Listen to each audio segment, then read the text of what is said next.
Your video camera looks fuzzy. Welcome to Warrior Class, where the teachers will pass. And you will too if you pass. I'm here, Baba. That's true. I'm sorry. I'm so used to you being late. We end up saying that part. Sorry about that, y'all. All right, so, Can we take that third screen down? So we're about to get into it. Bo's so technical master up in here. This is a comedian takes is serious about self-defense, or takes self-defense seriously, right? This idea came about. Somebody was saying, well, I remember years ago. I'll be right back. Me and Belay were talking, and we decided to do this. But I remember years ago, I was teaching class to a certain organization. And this brother, the brothers are laughing, having a good time, and they're throwing down, right? Okay. So this brother comes to me and said, man, you are a brilliant teacher. I've never seen somebody deliver the teaching so quickly and so clearly. The only thing wrong, I said, oh, here we go. He said, you got the brothers laughing. Oh. I said, oh, really? That's wrong? He said, yeah, brother. He said, because a man got to know something go down. You take a nigga's life. I said, let's make sure we don't. I cracked some kind of joke. I can't remember what I said. And he always had that weird, creepy laugh and shit. But we can't curse about the 8 minutes. Yeah. I ain't shit. I ain't curse. I said shit. We can't say F word. Right. Okay. So that's a curse word, but we can't say F bombs. I don't know where that rule comes from, but they try to take the money. You know what they want to do. So, I say some joke, and I said, I can slit your throat right now. He said, well, everybody search. They don't have weapons when they come in here. I said, they searched. I don't have a knife, but I can slit your throat right now. And I look at him. I said, joking has nothing to do with your ability, because there's people who deadly serious in here right now can't fight their way out of a wet paper bag. So I said, the way when I joke, it's my personality. I'm not like strategically joking. It's how I am. Right. However, to teach effectively, the people can't be bored with you, and you are cynical and serious, and you think that's martial arts. That's because you're cosplaying. You're cosplaying as a warrior or a killer. I remember a brother said one time, I'm not going to teach you to fight. I'm going to teach you to kill. I said, this motherfucker ain't killed nobody in his life. Excuse me, I said that, but I hope we ain't past 8 minutes. Sorry, but I said, he ain't killed nobody in his life. And I know it by the way he's saying that. You ain't never going to hear somebody that actually can take life publicly say they're going to teach you to kill. You ain't gonna see that. You're not gonna have people do that. So I said, how do I know that? Because I've been taught by straight up killers.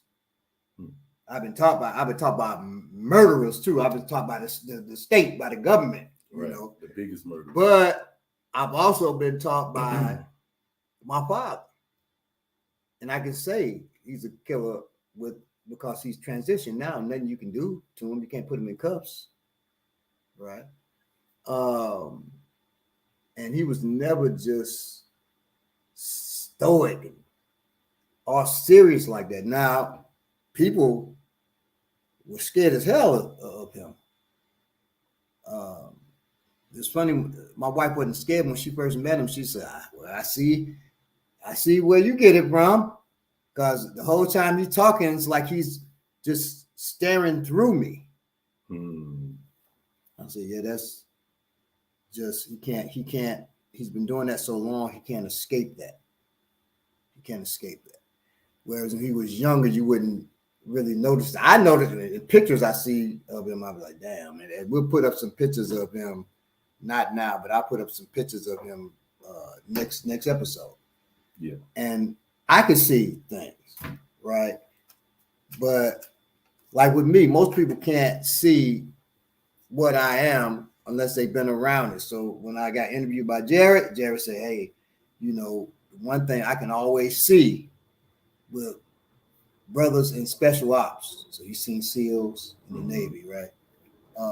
They have a certain look. I don't know. Okay. I didn't say much about it, but I thought I had successfully disguised that. But obviously not. Just like my father, you know, didn't fully. So you can't do certain things, anything in your life, and it doesn't affect you. You can't do anything if you're a tap dancer and you write a martial art movie. Guaranteed, somewhere it's going to be some tap dancing in there. Of course, because you don't know what you're talking about. You can't escape it. You may be a martial artist, but you can't escape what. And you've been tap dancing for 60 years. That's so much a part of you. You're right. You'll be writing in some tap dancing stuff or phrasing and don't even realize it. Yeah. Okay, Same so way we do with martial arts. Right, exactly. When I write certain books, I mean, I've embraced that now. I'm gonna write African culture in it. It doesn't matter where it's set, and I'm gonna have martial arts in it. It doesn't matter where it's set. Right. I remember in college, I wrote about this little girl on the train having a nice trip with her mama. Because we were in my creative writing class, we would turn in the stuff without our name. Only the professor knew our name, and then he would give it to somebody else. They would read it, and then everybody had to guess who wrote it. So my stuff was so filled with violence. I wrote this thing. I had to rewrite it about 7-8 times, not counting the edits and everything, because I was trying to eliminate the violence. And I would, at first, I started off with a nice trip. Then the little girl goes and gets some water. She goes across to another train. There's a man there in the mask. It was crazy. I said, oh, shit. I'm going to. So I had to stop that. And I had to go back until there was no violence in it at all. And it was just a beautiful trip with her grandmother. And she finds out her grandmother that, you know, was ill and wanted to take this last trip with her granddaughter, because you always have to have you can't just have slice of life in this good fiction. Right. It has to be some. There has to be some conflict. Yeah. And so the conflict in it is, does the grandmother just give up? This is my last trip with my daughter, or do I continue to fight on to be with my granddaughter, to see her grow up, to see, you know, things of that nature. And then there are things with the granddaughter. I can't remember my whole thing, but it was the professor. Everybody read the thing, right? It gets down to 2 stories. And people looking like, what? This story here is about a romance, and this is about a trip with the grandmother. These things can be quizzes. The quiz is my rap name, but it was also my nickname. Everybody in college called me, right? At Columbia. So they're like, this can't be quizzes. Neither one of these. No, ain't no killing that. This anybody go back to your stories? Anybody? They're like, we don't see quiz. And so the professor said, tell them which one is yours. I said, the train ride. People like, what? Huh? What? But they don't realize how much work it took to do that. And the work was escaping what I wanted to write. Nowadays, my wife will say to me, you know, write a children's book. I said, baby, you think I haven't tried? I say, so I wrote Everything is this. for I wrote this everybody. movie, which I think, which is called Knuckle Up, which I think is in a contest now with the Urban Action Showcase. Cool. So I'm waiting to make it a book, but that is the closest I've gotten to a. It's kind of like my answer to the Karate Kid, but the way Karate Kid been made, it really black people wrote the Karate Kid, not threw in Jaden Smith, but black wrote something of that level, right? So it's for, I guess it's for teens, but it's got some rough parts, but it still got violence in it, of course, because it's dealing with martial art and teens. Violence well, shit, children. I grew up in a violent world. Yeah, my house was peaceful. The most violence I've seen is through I would say from 12 to 18. Most violence I've seen probably 4 to 30 something. 4 till I moved down here at 31 years old. And I'm talking almost daily. My home was peace. My home. Right. That's why I got my peace. Right. Yeah. And training was peace for me. Right. Because in training, you're dealing with a lot of violence, but you got comrades there. Right. You're not trying to kill them. They're not trying to kill you. There's peace. But just walking to the train stop to go to school every day, your head had to be on a swivel. Young. It was so violent. At first, when I went to, I was bused to school, I had to go to my old elementary school. They picked me up. Well, the bus driver was so concerned. He said, "I'll just pick you up at home." Dang. And he didn't want to come through. So my mother cleared it with the school. They said, "Yeah, cool." And then I guess they thought about it. So everybody's getting picked up at home or like the end of their block. Wow. Except for the folks that live further north. They would meet at a certain place and get picked up because they could do that. They weren't in danger. But where I grew up on the west side, they were like, "We'll pick you up." When you were saying about being your you being that's who you is, real quick, I was just thinking about my name, Ogunbile. Ogun is taking over the house, so to speak. Basically means my life is about, you know what I'm saying, warriorhood, you could say, so to speak. And different things. And technology, all that. And if y'all understand what Ogun is, we talked about that. If you don't, right, we got a show on it, so go to it. But anyway, when I first thinking about reflecting on that name, I was like, it ain't, my whole life ain't, you know what I'm saying?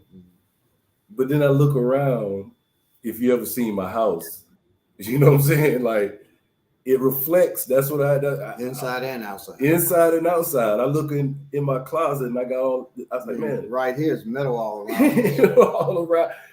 But for me, I got camouflage. My logo is my title, War Chief. Right. And more of my life, I've been teaching since I was 15. Really before that, because my friends would always ask me, show me something, this and that, right? Of course. I would assist my father. More of my life, I've been teaching than not. But teaching war. That's strange. I know that was really strange. Teaching war, issues of war, so martial arts, survival, things of that nature. Went to the military. Not fully trying to just follow in my father's footsteps, somewhat, but I was going to the military, whether he had gone or not, I believe. It was in you. Right. It was in you. So that was, but even in the military, first day of basic training, we're in there and I'm getting blasted because, so while you're riding on the bus to go to your training section, so for a week, you're in processing. You think that's it. They wake you up at 4:30 and you think that's it. Like, this shit is easy. I just got to get back at 4:30. They joking with the size of joking with us and all that. So it's real nice. We're talking about joke. they wake us up after the last day at the processing center, which is still at Fort. I went through basically at Fort Leonard Wood. It's still on Fort Leonard Wood. So you think this is it? They said we're getting ready to go over to your barracks. Oh, okay. So we're walking. This sergeant I would always joke with. I said, Sergeant Associate, get the fuck away from me. But he does so nobody else can hear. So I'm looking like, anybody else hear this shit? Mm-mm. And so I move away from him, like, what the fuck is going on? So we all get on the bus. Everybody laughing. Hi, he. I said, do see what I said, we got a problem. I said, what you mean? I said, man, we didn't got caught up. We got caught up. So we're sitting down and we all got our duffel bags. And I done bought 2 pairs of gym shoes. I'm gonna be dope, right? When I exercise, I can change gym shoes and all that. This shit heavy as shit. I hope none of y'all go to the military, but if you do not. If you go to the Army, do not stuff at processing. Do not stuff your damn duffel bag with as much stuff, thinking you're gonna be living large in the Army. That's the setup. So I'm sitting there. The sergeant get on the bus. They tell the driver, close the door. Calm. Close the door. Say, get the fuck up. They start going off. You sitting down on my bus. Stand up. So we're standing up. You know, everybody got their duffel bags down on the floor. Say, get your duffel bags up. Why are you disrespecting your duffel bag? Put them up. I said, hold them. Do not put them on the back of that seat in front of you. Hold them. We're holding these heavy ass duffel bags, and we can't sit down. But you got to concentrate to keep your balance. And this war, and it was a 2-hour ride. Oh, so by the time we're done, we get off the bus. Oh man, my back is broke down. I'm a city boy. I'm a martial artist. I ain't been doing lipping cows and shit. Them country boys, they cool. Yeah. I'm like, oh, I'm breaking down. My back bent. I said, why your back bent? So, Sergeant, what was her name? I can't remember her name. She's Cuban, but she had a Russian name. Her husband, I think, was Russian or whatever, right? Because Russia was in Cuba at the time. She pulls me over. Russia and Cuba were, allies. Allies at the time, yes. So she pulls me over. She says, everybody else is standing, marching with the thing. She said, you lie down with your bag on. She said, hold your legs up. She don't know what the training I've been through, right? That's what you so want. I'm right. You good with that? To this day, I can hold up my legs. I can hold up my legs right now if I laid on this ground. Yeah, shit, probably 30 minutes or longer. And so I said, this is it. And that's linked to your will. I said, yeah, that marching shit, my back would have been done. But I can lay down. They said, lay down. We're going to count to 100. They said they will march until you done counting. They were so happy. I said 1, 2, 3, 4. They said, so after I get to about 30, they said, flutter kick. I'm flutter kicking. Still counting, right? Yeah, you can't slow me up. I'm good. They said, all right, everybody stop and get in line. They mad, right? And so he'll excuse my language, y'all. They say he a pussy. This is the woman, just to mess with my hair, right? He a pussy every other way, but he can, lay down on his back. And kick his leg. And so I'm everybody looking at me as the weak. So when we sit down, they giving assignments. They making people. They picking out the platoon guys. Right. Because it's 3 platoons. Right. They said, all right, we're Delta Company, but it's 3 platoons. I'm in the 2nd platoon. They said we're gonna pick the platoon guy. The platoon guy is Swan. Some motherfuckers like, oh no. Dude, by the time we got finished, we were the sharpest goddamn platoon on the base. Not just in our company. Period. I had us so sharp. You're in my wheelhouse. Mm-hmm. I didn't know that I was a war chief by nature, but I did know that I knew how to teach people issues of war. Because I've been trained in that all my life. And I've been good at it, right? So I'm teaching them. It got to the point where they brought this white dude in who, men want to test men, right? So this one dude is sparring, and we're in the bathroom. He slips, boom, hits his back. It's jacked up, right? So so that plus he had wanted to talk to his wife, and nobody calls their wife. So this other sergeant says, you know what, Swan, it's a platoon guy. I'm gonna let you make a decision. Does he get to call your wife? You can call your wife, or he gets to call his wife. He said, but if you let him call your wife, you never get to use that phone. I said, he's injured. He really want to talk to his wife. So let the man talk to his wife. Sacrifice. I couldn't do wrong with that sergeant after that. That sacrifice. He told me later, he said, man, well, the sergeant that told me to get the fuck away. He was 7th Light Infantry. When I went to Special Forces, who do I see at Robin Sage? Robin Sage is a training that we go through in SF. This is like the last training you go through. It's basically a realistic scenario when the whole city of Fayetteville, North Carolina is involved in it. Did you do your basic at Fort Leonard Wood? That's what I just said. Yeah, Fort Leonard Wood. Okay, yeah, that's what you said. What did you do? So I see him at Robin Sage, and he is terrified of me. I said, what's wrong with you? Well, why are you so scared? Because he knows I've done something he can't do. 7th Light infantry is hard. That's the infantry that they're all airborne. That's the closest to being special ops without being special ops.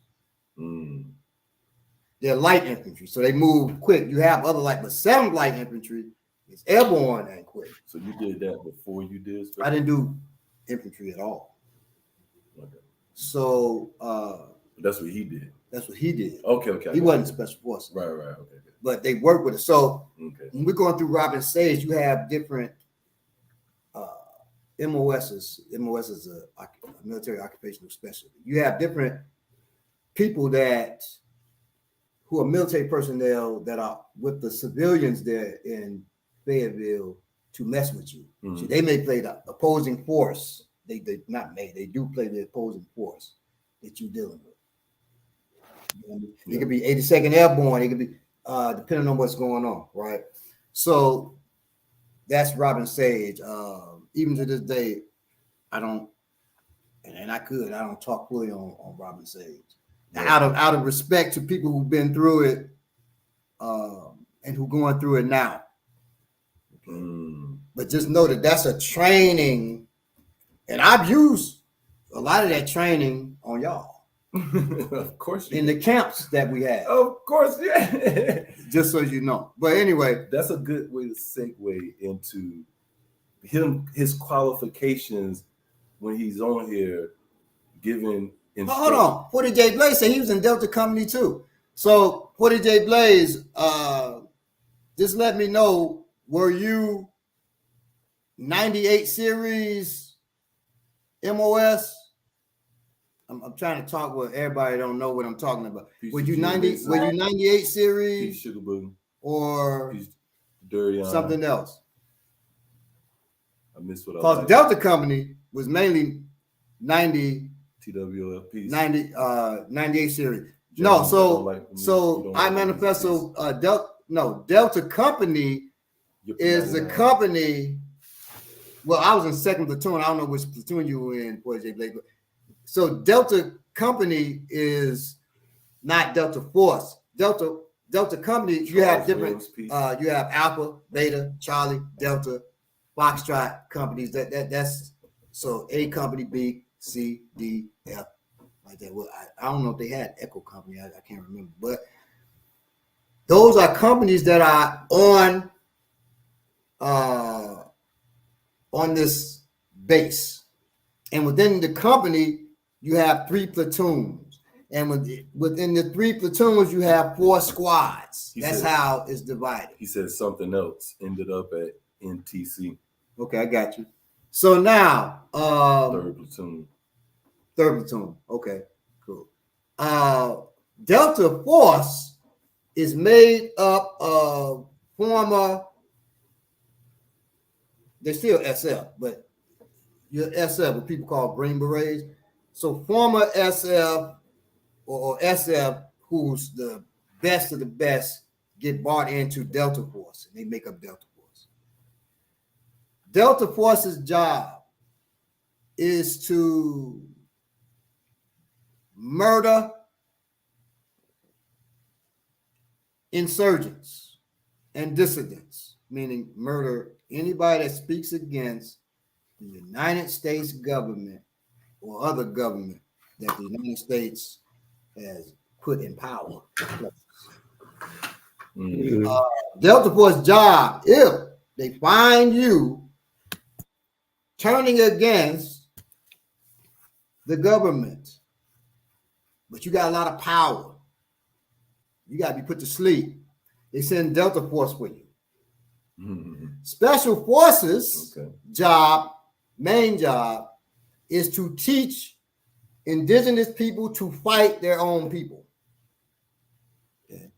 So we were highly skilled with that. It's not like we just out there killing mud, with Rambo. They killing motherfuckers is part of what we did. However, in killing them with skill. The main job of the Green Berets is to teach the indigenous people to kill other folk that look like them. That is the main, and that's undeniable. That's not rhetoric. That's exactly what our job was. We'll put it plainly. It's as plain as you can get. Okay. So, you watch the movie and say, oh, Rambo. Oh, Baba like Rambo. I wish that was it. It was so bad. There was something I had to do where I was standing outside crying for about 30 minutes. I was good at what I did, but Sergeant Valmu, I'll say his name. He comes outside. He's a Samoan brother. He says, hey, look, after you get done doing what you do, go home to your family. I said, no, I got to put in paper. He said, I got the paperwork. He said, this is the worst. And we've done things now. This is the worst you'll ever have to do in your life. Go home. And he said, I don't think you're going to ever do anything worse than this. Go home to your family. Come back. We'll see you Monday. This is a Friday or Thursday. He said, we'll see you Monday. That's how he knew how bad it was. The things we had to do, man, for God and country. I'm not surprised that most people, when they leave SF, they don't believe in God. And they say, fuck this country. I believe in God. I'm a priest of Ifa. Fuck this country. Bring it to where you first started at. Do you think, for yourself and in general, because we started off talking about laughing and joking. If you didn't have the sense of humor you have, do you think you would be as sane or made it out the way you are now? And what do you think about the other folks that have made it and the ones that don't? Do you think sense of humor has any play in that? Everybody I knew in SF had a strong sense of humor. We had to. That speaks to where we started at. If you read the book Bloods, there's Eugene Woodley is one of the people spoken about in Bloods. Eugene Woodley was SF. I don't think it's clear in that because he was so crazy. He was made so crazy. So they would say, they call him Crazy Gene. Crazy Gene. Hit me with an axe. Just thinking that's funny. He said, okay. Boom! Hit him up with an axe. He asked me to. They said, why'd you hit him with that? He asked me to. Well, there was a Vietnamese girl, he was doing Vietnam. Vietnamese girl that they raped, not Eugene. He said he was like, man, they raped this girl. They not just raped her, they stuck a flare up her vagina with a frog on it and shot. They set on, so the frog, it shot up her vagina. It's panicking and everything, so she's flopping around and everything till she died. So in the book? Oh, it's in the book, Bloods. Bloods of Vietnam. That's they made the movie Bloods, ain't got shit to do with anything that was really going. But anyway, Eugene Woodley broke this. One of them who was involved in it, I think he killed all of them, but the one who led it was a lieutenant, I believe. He broke his damn back, stuffed him in a locker, and hurled the locker out the 3rd floor. Well, when I went to the military, there was a person, I won't say his rank, I won't say his name, that did some heinous stuff. And although we did crazy shit for God and country, most of us had a cold. Right. Well, the dude in the book ain't the only one that flew out the goddamn window in a foot locker. I'll just say that. After that, somebody made a joke and we just crying laughing. Otherwise, you go crazy. See a mother just crash and the thing just crushed up. You lose your mind. Right. When I was at Defense Language Institute, in SF, you have to learn 2 languages. We have our own school at Fort Bragg, but they also send you to Defense Language Institute for certain languages, right? So we're in that, and when you fail, they call it rocking out, right? So this one girl who was real popular, I had to run from her though because she was on me. I never been with a white woman, never planned to, and so I was running from her. She wanted, and everybody knew I said that. No, I don't deal with white women, I don't deal with sisters. So she made it her mission. She gonna make it happen. Now I say she was fine, but hell no. No. I'm sticking to that, right? So I'm running from her and everything. And they're like, man, you ought to, good looking as she is, and she's brilliant and all of that, this and that. I say, she is smart, but everybody here is. So what does that mean? Well, she rocked out. She was so busy trying to get with me and look cute and all that. I'm serious. I'm not being, I'm not mad, but she was doing what she was doing that she rocked out. So as she's leaving, she, can I get a hug? I said, sure. I can't believe they put me out here. I said, well, you took DLI for granted, not granted, granted, and you rocked out. So everybody was laughing, right? That is how we dealt with crazy shit, traumatic stuff and everything. If you didn't, you would lose your mind. And when you have people who are too stoic, that's in the military, you see them doing stuff like killing people at Walmart. I'm glad that you brought this up because for a lot, I see some new people in the chat. I saw one new person in the chat. I know some new people are listening right now.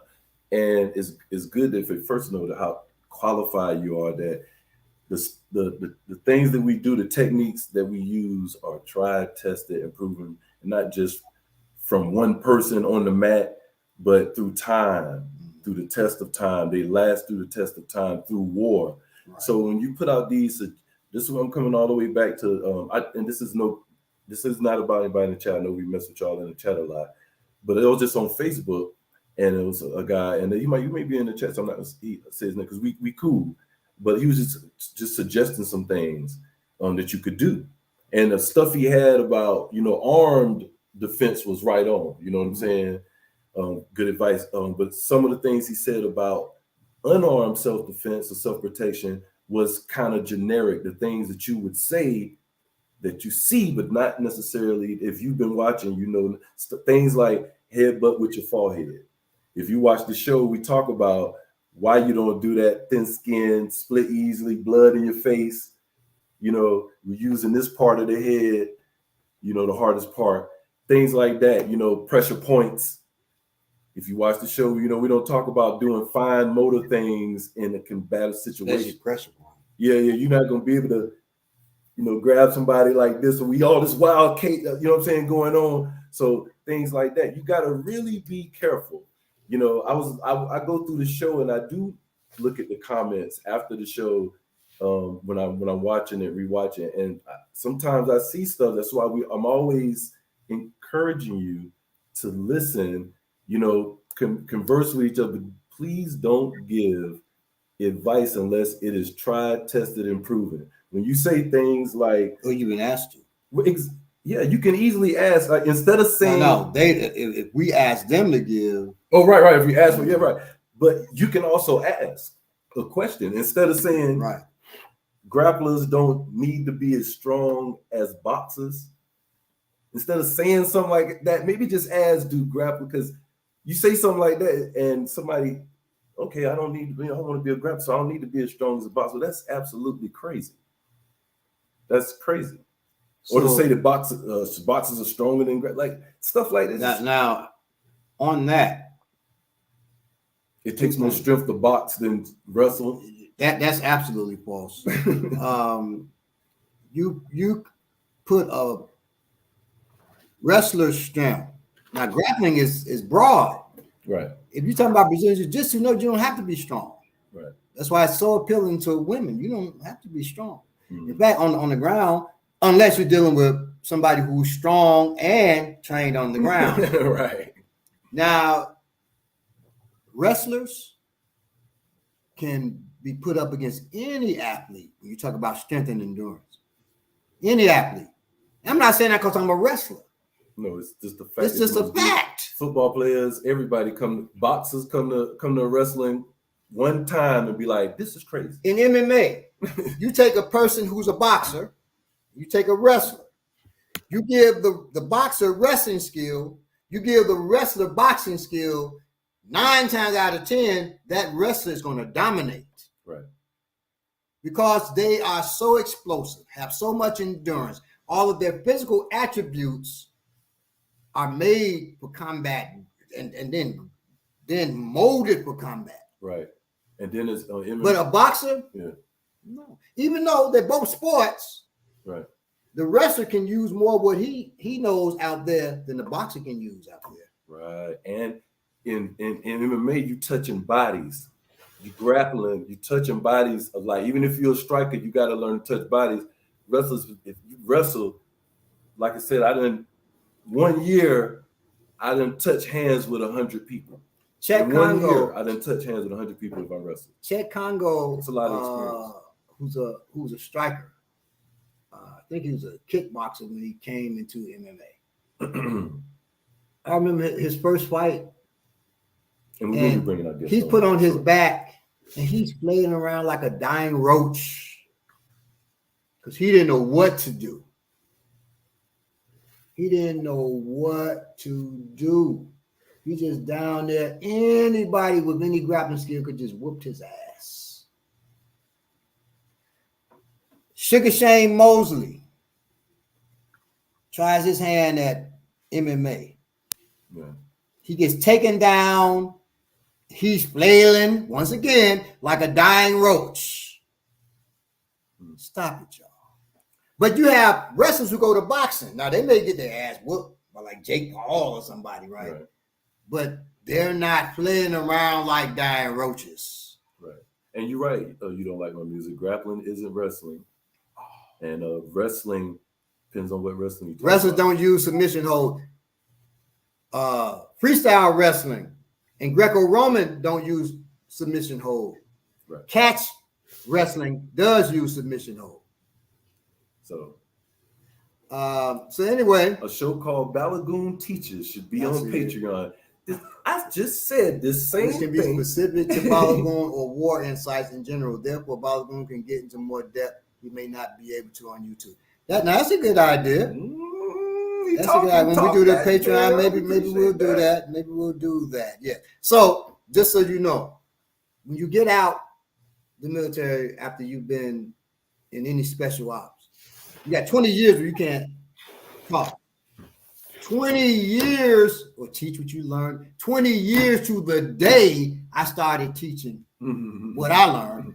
Now, And that was outside of martial arts, right? And then my father woke me up to some things like, man, I've been doing it in the way I teach the martial arts, African martial arts. I've been putting in special forces training. And I said, damn, you have.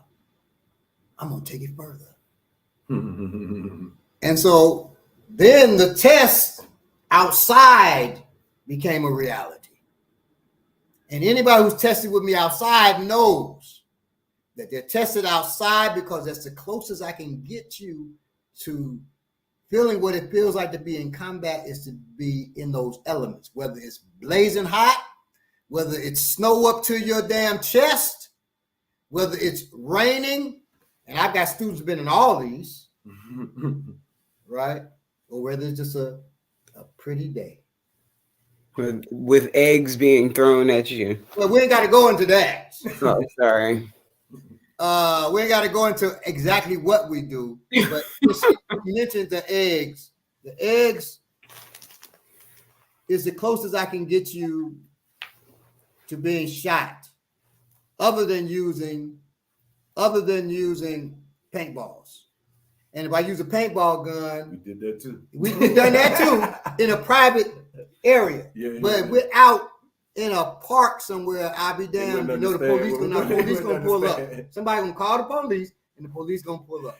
He was like, if you just had a test in the two public of a park, they gonna call the police on you. They gonna think it's a man out here torturing these people. We don't know why they letting him do this to them. This is crazy. I can't believe you're doing this, but yeah. Well, I can't. And we just talked about this too, man. I hate to say this. When I was on the school on McDaniel, those who trained with me at the school on McDaniel in Atlanta can tell you, you even look out the window. It was so crazy. First, there'd be one cop sitting across in the lot watching us. We had a bunch of windows. Then it was 2, then 5, then 10 cops. They all just over there watching, to the point I open up the school, go like this. They ain't intimidated, so they, hey, wait, but they knew, don't come over here. We had one cop get bold enough to come over. And he putting his bag, excuse me, why you putting your bag down? Why you putting your, I wanted to see if I could, talk with you about taking class. I said, oh, no. You didn't talk to them over there. We don't teach the police unless you if you came in here with just regular clothes on, I didn't know, then I'm caught up. But if I find out, you just kicked out. But we don't do that. We don't do that. But all right, have a good day, officer. And he got his stuff. Went over there with them. He's talking. You see them going like this, like shit. If you had to stop and talk to him, we told you. And now that he said that, just in case you're watching and you may be an officer of the law, I mean, you good. We cool. Watch the warrior class. Get what you got. Look, you can't. They've got training enough. They got Cop City coming. Yeah. They got enough training. Right. So they don't need no training here. They go to Israel. They got Israel. Or Israel coming here. They got that relationship. They get trained, in K-pop. They get trained in K-pop, not K-pop. It's the Korean K-pop, K-A-P-O-P. And K-pop is a legit, Yeah, not what do they call it? Krav Maga, not Krav Maga. They do not do that in Brazil. That's what they package to make money. Brazil, I mean not Brazil. Israel packaged that to make money off us. Right. But they don't do Krav Maga. It's another one. They do K-pop and they do I can't think of what it is. I can't remember the name. One more, but it's a lot of kicks, low kicks. Hagana. It's called Hagana. I learned some. Let's see, just say they pledge a frat. The IDF is training our riot cops. Yes. So not just the riot cops. We need more people to give training like Sifu be doing. Okay, I'll accept Sifu because of what Sifu means. Let me just say but Sifu is very Chinese. Sifu means master. Simu is the master's wife. Okay. So let me say this real quick. And I may be up Sifu is father, Baba. It's not father? No. if this brother is watching, just want you to know I love you, brother, and I hope you come out and the class. But I got to speak on this brother. I'm not gonna say his name because what he said really had me thinking ever since he said it to me. We was at this let's just say we was at a event, with I don't know, pro-black folks. Let's call it. We was at a pro-black event, right? And people talking, and there's some really good things being said, and this brother comes up to me, he hear Baba talk, he know who we are and everything, and he's like, man, every grassroots black organization needs to put training at the forefront of what they do. Every black person needs to be trained. I mean, he was kicking it. And of course, we agree. We're like, yes, sir, yes, sir, yes, sir. And he's like, man, I know. He's like, I need to train, man. We all need to, it don't make no sense that we out here, we got these resources and we're not taking advantage of it and blah, blah, blah, blah, blah. And mind you, we're about to have class. Right after this event, we're about to have class in the same space. I gotta tell you, we're in the same space. You ain't gotta go nowhere. And he had this guy, and we about to have class. He said, man, yeah, no, I'm saying all that, man, but I'm about to leave.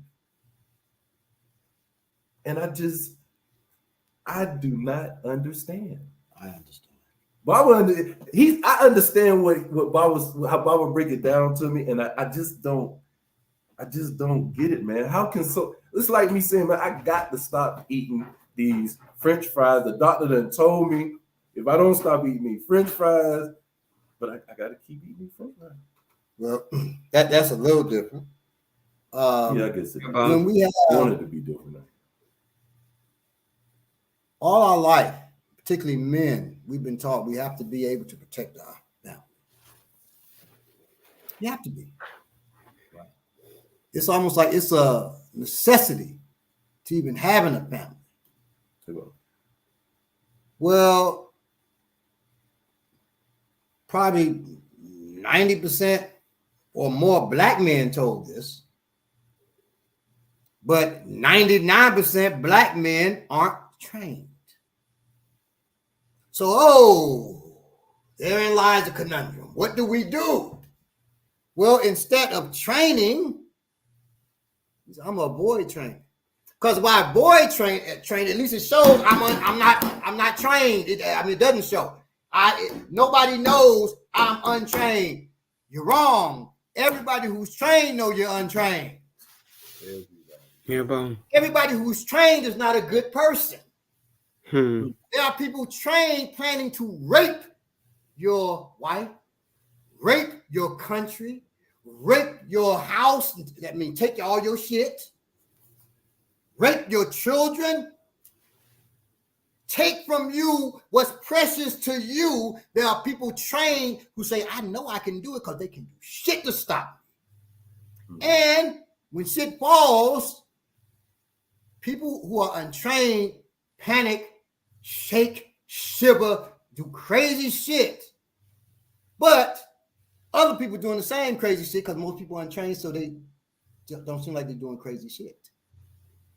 Like buying 50 rolls of tissue paper when the pandemic happens. Why?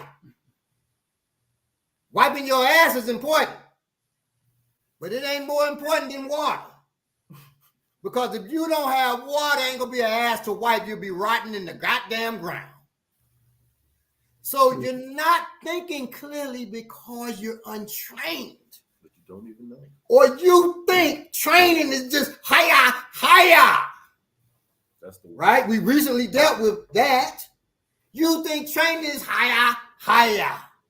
And training, that's the lowest level of training. Because the highest level of training is avoiding a goddamn physical conflict. But you don't know You don't know it because you're untrained.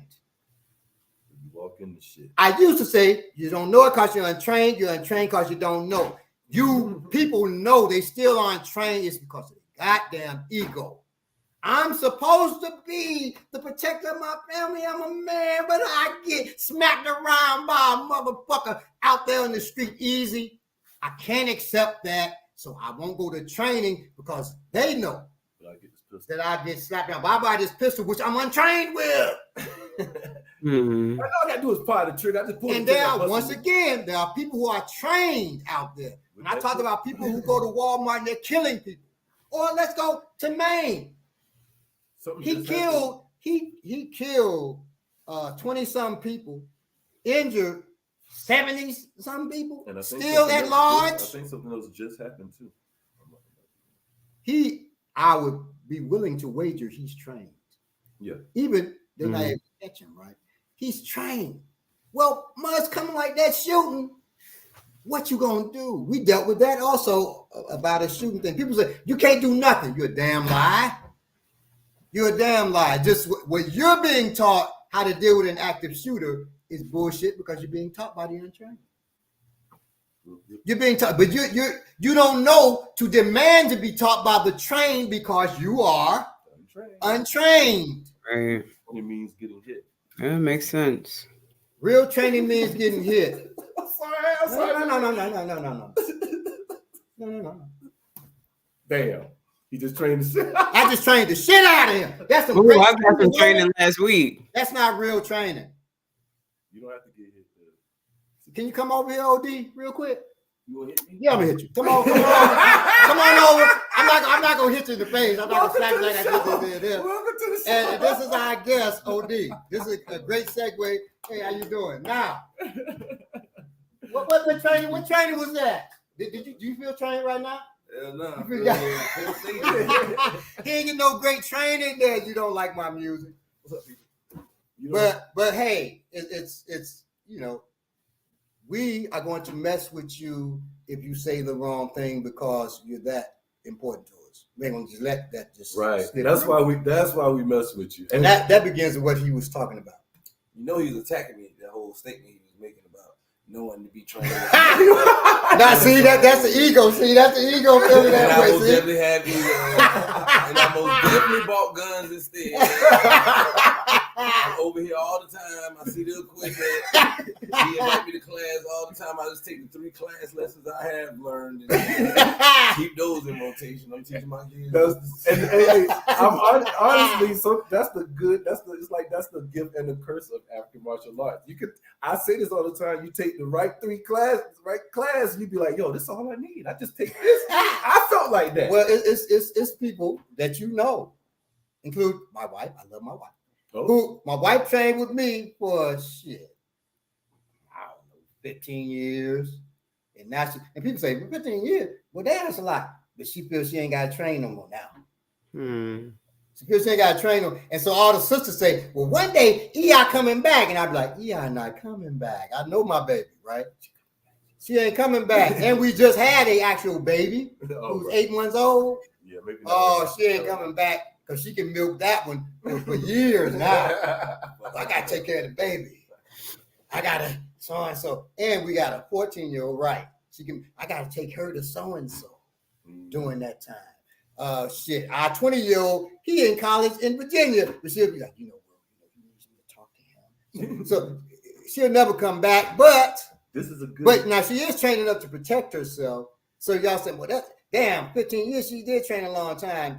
Yeah, but she with me. She could train until I'm put in the ground, right? But she ain't trying to do that. But I'm cool. I got a question. If you're training students, training your life, at one time you was also getting paid to train. I get paid to train. I know. I'm just saying, But like very little. No, like you would have like a structure, like okay, you're paid by institution or something, Yes, like that, and then have your own private class, right? And you're training family. What do Baba do for fun? Okay, so don't come in here and start. No. He had questions about his. So, well, one, it was my wife and Akin Bobala who forced me. I hadn't had a vacation in my entire, well, not my entire life, but in 30-some years. So all that world traveling you've been doing, you ain't enjoyed nowhere you went? No. So they made me. So they made me go on vacation. it was my 50th birthday. Yes. They did this big celebration for me, right? Right. And they went through hoops to trick me. They got my mama and my sister goodness. to trick me. They called, and so my mama said, trick you into having fun.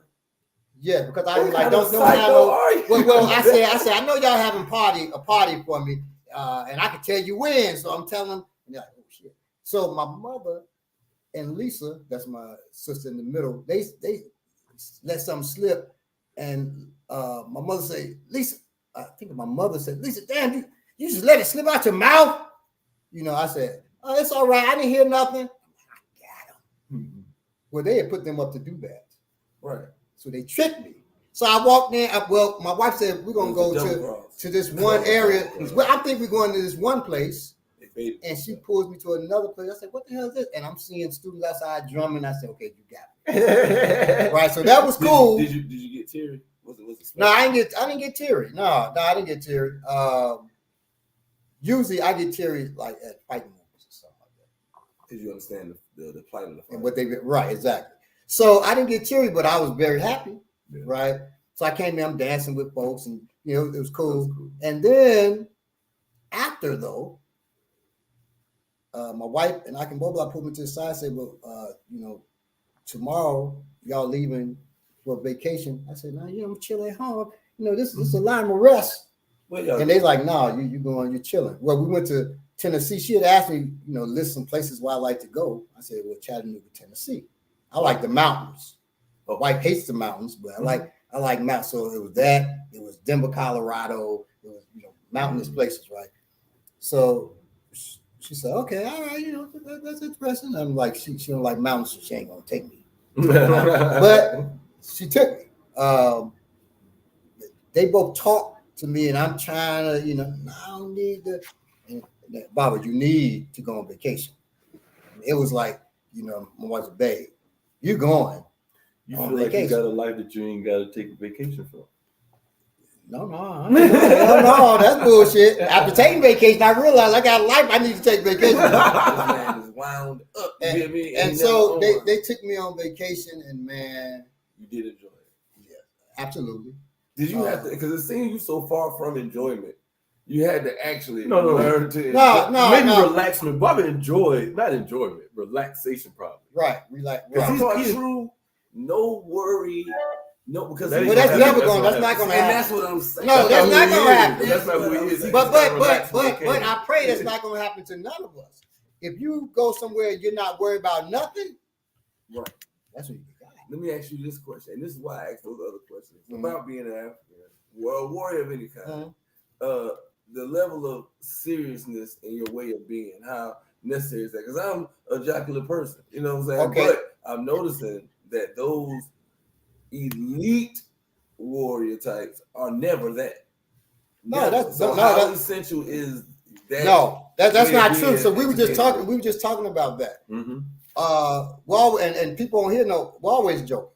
We always people who have high level karate mother may be serious all the time. High level karate. Okay. They ain't been in combat. Combat is different. Why you gotta do that? I'm just fighting. What? Why you have to say high level karate? High level karate, kung fu. I know what you mean. All them folk, and you get real serious. Because when you get a certain level of karate, your voice change. You start talking like this. Right. and they look like they come from the 70s, but it's 2023. They still like they from the 70s. Well, those dudes, and that's what Ice Cold Carter, the whole joke was about, right? He is the personification of those dudes, people who I know right now. I called when I was 18. I called around Chicago, said to all the black martial artists. And a lot of them were like, yeah, young brother, let's, talk. I said, I wanted to introduce myself to all the black masters. I was 19 because I was a master at that point, master instructor. I said, I want to introduce myself and maybe we could work together to, help our people here in Chicago and abroad. So like, yeah, young brother, let's talk, come by the school, this and that. This one brother who calls himself Master Quan. So I should have known.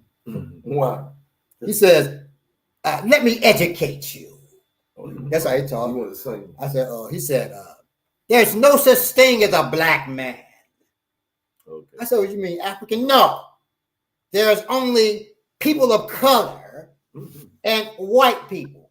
I said, so white people, man, get his own category and the rest of the people of color. I said, fuck you, and hung up, right? Well, he sent student after student to my class to ask me to, no, I was known at that point, even young, don't do that, but to come see me, to come, to come see him. He wasn't gonna come see me. Right. To come see, and then finally he had a graduation for his students. Right, I was getting ready to leave for the military. I said, "Well, let me go ahead and see if I can make a man." So he sent a car to get me. They take me to the school. I'm treated like royalty or something. But I'm looking like, okay, where the knife? Where gonna stab me at? Because this is and he was very. He introduced me to his Chinese wife. I understood it now. Her last name is Kwan. He took her name. Oh, no. So taking names, what is I see two F's in there talking about taking a name, but he took her name because it was because he looks down on his name. His name probably Johnson or some shit. I don't know what his last name was, but so you can't start picking up an Asian heritage though. Well, a lot of martial artists, the ones we talking about, they do. A close friend of mine counts like he's Japanese, but he's straight from the hood, black. Do that make him say? No, it makes him ignorant. It makes him hate. It shows he hates himself. Well, it shows he hates himself. Let me ask you. But real quick. So after that, I realized that was his way of trying to apologize for what he said, but he wasn't going to just apologize. It's, once again, the ego wasn't going to allow him to apologize because he feels he's this high up and he's much older than me. And I did owe him an apology for saying "F you" to my elder. I did owe him an apology. I didn't give it. But if you're still alive, Master Quan, I apologize for saying "fuck you," but fuck you for the way you approached me and the way you said there's white people and then there's people of color. Fuck you for that. But I apologize because you're an elder. Bro, if you was 19 when that happened, I don't think Master Quan on YouTube. I don't think Master Quan. I mean, he maybe. He watching. But it's a whole he may watching, yeah. But it's a whole other channel. It's a whole other station. He watching. A whole other stream. He's looking at the other ancestors. I told him. They're people of color. He didn't understand. He still doesn't. Now he out there explaining to them why he said it. Like, what you mean? Fuck you, man. So now, but just so you know too, you pass. If you believe in the spirit realm, there's a whole lot more black folk than anybody else. Because we were here a long time before anybody else. So. We were in the don't go ahead when you go to heaven or whatever you call it, the heavens, or the spirit realm, or the dirt. Don't go telling them folk it's people of color. That makes perfect sense. That's why white people act the way they act. They know once they get there, there ain't gonna be no heaven for them. So they want to make their heaven on earth now. They try harder. So we know we got more people out there. They ain't looking either because they outnumbered right now here on earth. Now in America we not. That's why they call us 13. Right. If you fight a Caucasian, and they be like, "What you want to do?" Or you about what you want to do? 13. They call you that because we're 13% of people in America. Let me ask you. What you think we are? 50%? I don't believe that. This is why I don't believe it. It's a lot of reasons. One, we were indigenous to here first, so to completely take out a whole people and then I hate that we think we were that weak and not understand that it was more of a perception of how things are. You don't think they killed millions of us? Yeah, but I think it was so many of us, millions just was the number. But even with that, okay. It's 3 of us. Right. Somebody comes in here and just slaps the fuck out of me and leaves. Right. There's a bunch of us. 2 of us didn't get slapped. That's still not good numbers. No, what I mean, and even white people never outnumbered us. on the planet globally, right? So if no, the planet. Yeah, so if they came to go all these places, they don't even reproduce at a rapid enough rate to take over anything. I hear you. So how is it possible after all these years, after one slave owner would own hundreds of slaves, that the ratio of black to white was so offset? Even though they were murders, there were never millions killed in one weekend enough to make the population close. How all of a sudden would they outnumber us? I'm just asking. I got you. No. So I got you. The numbers don't make sense to somebody that's not a mass murderer. To somebody that doesn't kill us at every damn turn, murder us at every turn. Right. You know, so then it's easy. But back when you talking about slavery, it probably wasn't just 13% blacks.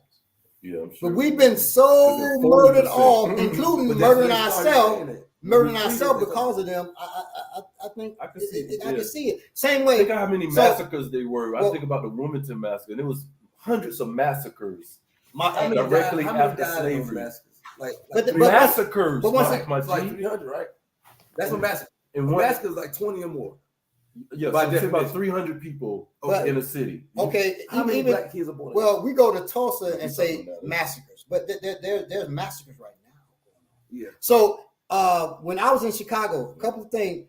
They had a big mountain of garbage that children would slide down. The crackers put in our neighborhood. Right. That same neighborhood, hundreds of people were dying from strange cancers. That's reported. Probably much more, or the people who moved on. That mountain of garbage was still there when I moved from Chicago 22 years ago. But it was there before I was born.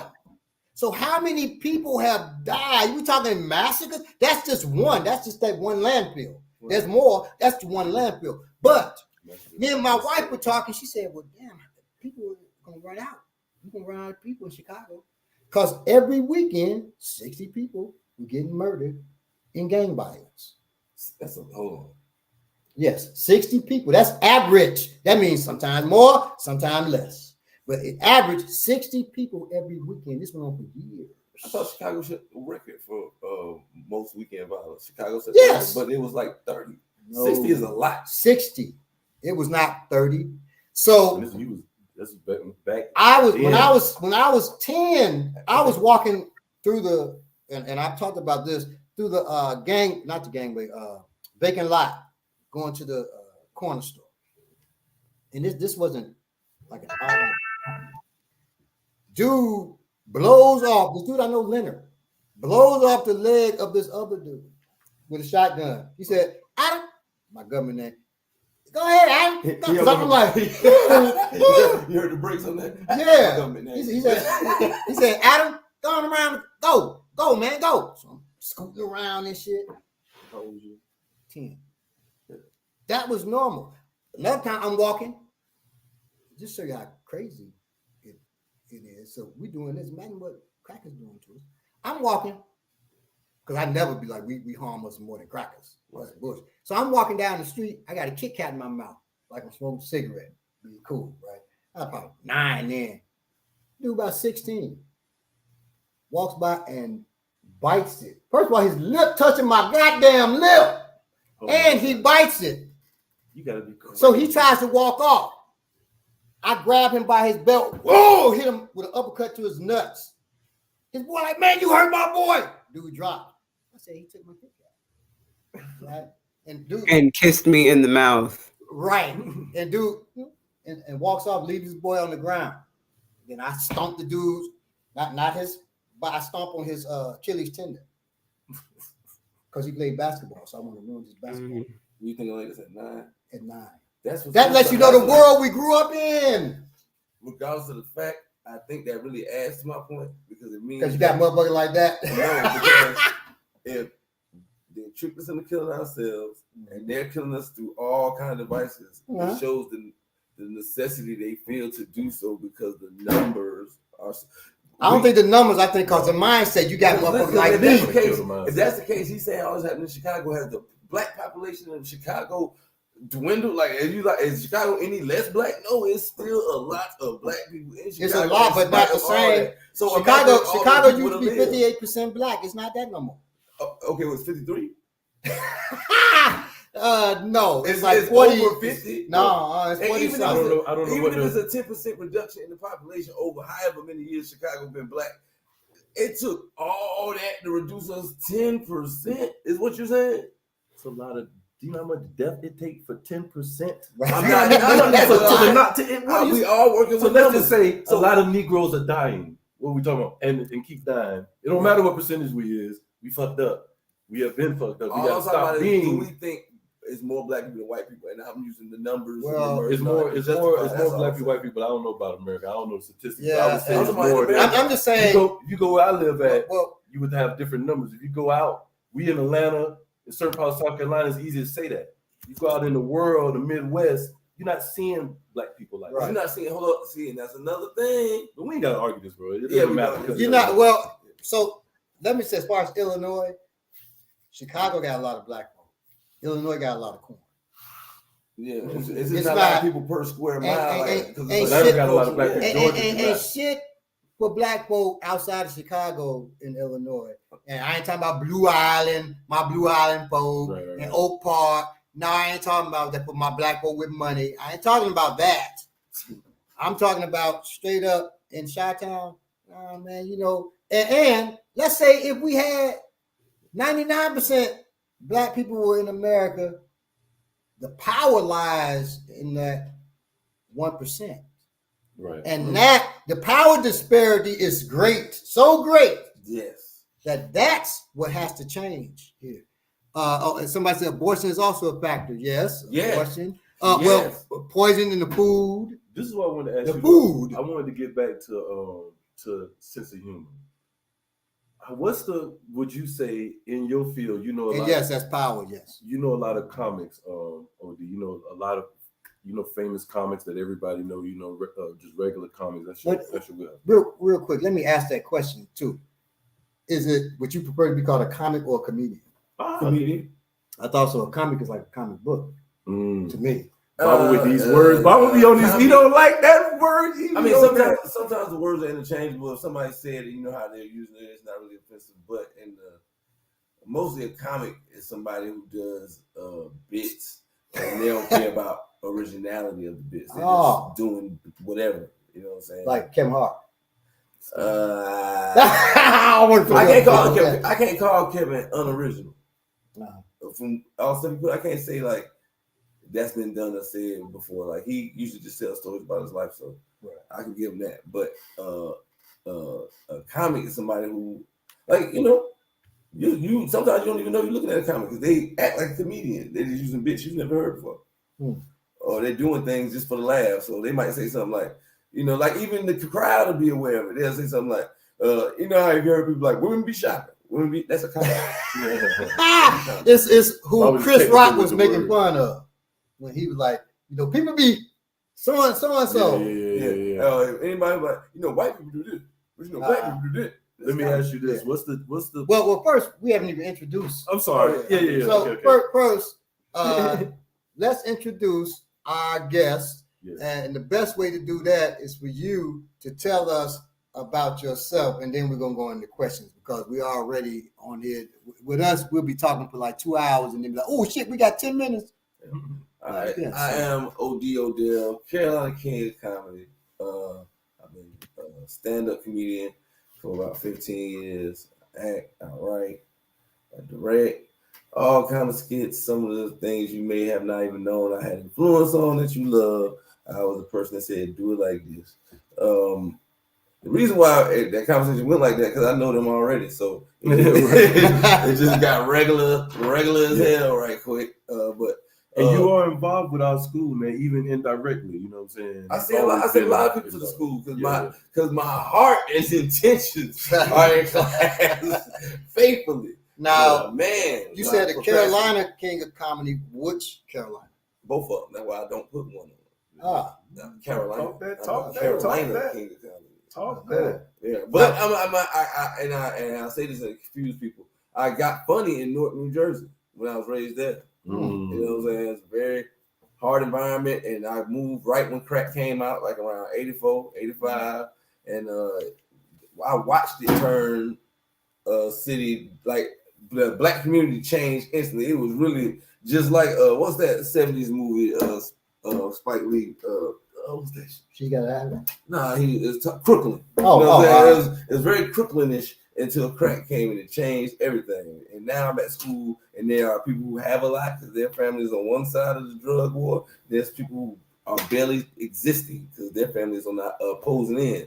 And me, we were poor as hell. It wasn't like my mom was on crack, but it's hard to really go to school and feel comfortable when somebody is being dressed by crack funded. Like their whole apparel is crack funded, so they got nice everything. And at first I used to fight about it until everybody started outgrowing me.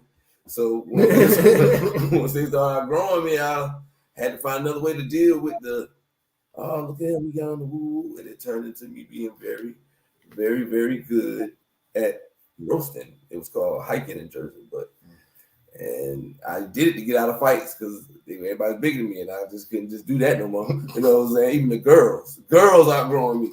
So then I got funny enough to keep them off me, and then got too funny to keep the girls off. No, to keep people off me roasting. No, I'm just messing with you. Yeah, the girls wasn't on me. The girls was not on me. Now on that, do you have children? Yes. Are you married? No. Now let me ask you. I ain't going no further than that. You like you got that look like hey, bro code. So how many children you got? Well, okay, boys, girls, all of them. Oh no, all of them are boys or girls. We do know that. Yeah, oldest is my daughter. And you got 3 boys. Mm-hmm. Oh, cool. So what I was going to ask you is about humor. So of course comedians are funny on stage, but what I found is I know you and a few other comedians, and y'all are not funny haha off the camera. So my question, even though you can be, you know what I'm saying? So my question to you is, are the comics that you know, are they like the majority funny haha or not, or is it mixed? You just find it different, or is there a, you know what I'm saying? I mean, being a comedian, just like being anything else, like a painter or a singer, right? So it's some singers who can sing, and you will never know they can sing until it's a performance or whatever, right? But then there's people who can sing, and you know they can sing because they sing everywhere they go. So it's just about the use of what you, the gift you got. It's not necessarily like that's a, you know what I'm saying, determining factor of anything. But for me, it depends on if I get it off. Now that I've been doing comedy, I don't have to be like, it's certain things that go on in my mind. I already get it out. So I don't feel the need to, when I'm in the personal sense, to do it as much. Now before I was a comedian, it's just like I had so much funny shit in my head built up. As soon as I get around the person, but now at this point I don't have to do that. You know what I'm saying? And now I'm realizing that that's interesting. So it was more about getting what you wanted to say out. Yeah, like any person who's an artist or gifted at anything. Yeah. You know what I'm saying? That's interesting, man. It's a thing that's inside of you, and it builds up, and you gotta get it off. And if you don't get it off, like you're unrequited. So that's all that is. Let me ask you a question. I know you asked Baba what he does for fun. What do you do for fun? Do you have any hobbies? Yeah, I'll be smoking the hell out of some weed. That is not a hobby. I don't know. I've recently found joy in fitness. You know what I'm saying? I found a little happiness there. You know what I'm saying? Before I used to work out just because it's like a chore type of way, but now I'm starting to enjoy it. So I can say that video games, reading, playing with the kids, playing basketball. For some reason, I still be hooping like I got a scholarship waiting on me. You know what I'm saying? I'm a little wrong. But yeah, you know what I'm saying? That's a lot of stuff I do for fun. Sex. What do you like to read? Sex is a hobby? No, but I do for fun. Oh, okay. Yeah. What do you enjoy reading about, or what's the last thing you can tell us that you read that you were really interested in? I was gifted The Richest Man in Babylon, so that was the last one I read. I appreciate the gift too. Now that I've read the book, you know, sometimes if you get a book as a gift, you got to take it way more seriously than it. Sometimes people don't know how to take that. Sometimes people are disappointed in a book when you give it to them. You to actually read it, you would appreciate a book more than jewelry. I promise you, because a lot of stuff you get, it adorns you, or something you can wear or show off, but something that actually raises your awareness, or makes you a better anything, like, I think that's more valuable. But yeah, Richest Man in Babylon, but I like more factual based books. I can't read no trashy sex novels or no sci-fi. I don't need no book to help me imagine no shit. You know what I'm saying? I need some truth. I need some facts. I need something I didn't know if I'm gonna read it out of a book. If it's gonna be nonfiction, I'll go to a movie for that. So, all right, let me ask you. So part of being a comedian is, being responsible for the things you say. So how do you get basically away with saying offensive stuff? That's what I kind of pride myself on. I don't feel like you get away with saying nothing.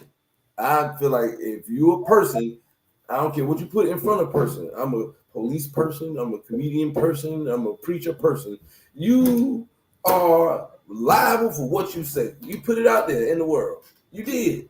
You can't be like, oh, I said something real fuckish, but I'm a comedian. So no, if you ain't, was it funny? You know what I'm saying? If it wasn't, then it's your fault. And even if someone gets mad, you can't tell someone how not to react to what you said. You know what I'm saying? And that's a part of your responsibility. Don't stop thinking that just because you're a comedian or artist that you are not bound, not liable no more. Yeah, like or responsible for what you put out there and have to deal with it. There's nothing in your title that's going to immune you from reality. And I think that is the problem, that as comedians or people who think that, like, oh, I'm just this, so when I say stuff, I'm just like, no, it don't work like that. Just like people, how you get mad about what somebody type on the internet, like that's their consciousness that they're stating. This is how they feel or how they think. And if you say that to a person, you roasting a person or whatever. One, I feel like Will Smith should have slapped Chris Rock. You know what I'm saying? I ain't gonna say he should have, but Chris Rock, don't be a victim. This man was minding his business, him and his wife, and you chose to say something. How he reacted, you can't say how he supposed to react. Now, what you do after that is on you. You know what I'm saying? Me, I'm prepared to, if I say something that offends you, I'm either going to take two courses of action. One, show you that, hey, I really didn't mean to offend you. I was really on this. If I did go too far, my bad, for real. And be a man enough to have contrition. If I'm like, fuck that, I meant it, even though it was funny, and you want to swing on me about it, I'm cool with that. But you have to be that, though. And that's what I think is missing. These people get to say anything and say, well, I'm a comedian. Like, hell nah. If I say something about Bible and everybody knows he's a highly trained assassin killer. You know what I'm saying? And I decide to roast him, and he says, all right now, that's enough. He says that. And I'm like, oh, but no, I decide. It's not enough. You know what I'm saying? And because I decide that I can disregard how you feel in this moment, you have to restrain yourself, because you know you can kick my ass and I'm just playing. Like, nah, I think that's like being a police officer. Like, yeah, you can be an asshole and slap everybody around and say, I'm an officer of the law. Or you can be righteous and just treat humans like humans. And if you know you're going too far, you know what I'm saying? Like, that's how I look at it. And if you go too far and you're a cop and somebody be willing to take your badge and vest off and be like, what's up? And take whatever ass whooping and put your shit on and get off. That is the realest police officer in the hood, and those do exist. Cops who will be like, what? Who will be it? What's up, then? What you want to do? Yeah. I knocked out one. All right. Yeah, exactly. Yeah. But he didn't. He just took his ass whooping and left. The trick is, I whooped his ass, I knocked him out, and then his partner tried to charge him. But I run past. But I'm saying he didn't try to pursue no type of. No, not after. Oh, that's real shit then. That's real shit. Yeah. You mean to cut you off on me? Oh, it's okay. I was just gonna keep asking, based on what you were saying, like, what do you consider your style of comedy? Is it like observational? Do you do like a lot of anecdotes from your life? Is it family based? You know, and then like your style of delivery, is it more just like kind of straight like most comedians do, or is it more, I don't know, chaotic all over the place? Well, how would you describe yourself as a comedian? Schizophrenic, because it could be any of those, you know what I'm saying, depending on the case. You know, like people who know me and talk to me on a daily basis can't believe I do church shows. They're like, what do you talk about? But they don't understand. I was raised in the church, and you know, I know a lot of Bible verses, so I can entertain a crowd for 30, 45 minutes in a church, no cursing, and still leave with a good show. So but That's great. I consider my comedy black, like it's black, all the kinds of black, every kind of black. What do you mean by black? Like, not nigga comedy. It was YouTube. Not that's cool. Okay, not nigga comedy, black comedy. You know what I'm saying? Most people consider like nigga comedy to be like, you know, your typical just dealing with hood stuff, while you that's it. Like more dealing with our issues, people all black, every kind of black. This one I knew I was a black, and it's gonna be weird to say. I can't believe I'm saying this out loud. This is exclusive. When I knew I was an all black comedian, every kind of black, because I would talk to the young, to the old, to the rich, to the poor. You know what I'm saying? The ratchet to the I'm not like those black people. All the black people. But when I knew I nailed the market is when I got booked to do a gay cruise. Me, if you know me, most people like, who got booked? Yes, me got booked to do a gay cruise. 2 years in a row you told me about off a joke named after, can we say the F word too? Yeah, faggot. It's called the faggot joke. That's not the F word. That's not that word I thought you were going to say. That's it. I'll say fuck. You know what I'm saying? I thought fuck was regular. Fuck it. Well, as long as after 8 minutes. Yeah, I think you got I know the rules. I like it. You know, I'm gonna tell you what you said. I think your comedy is. I could describe it the same way you describe me. You said this, and once at first I didn't. I take it as a compliment now. You said that I'm the most ratchet, conscious person that you've ever met. I think your comedy is ratchet consciousness.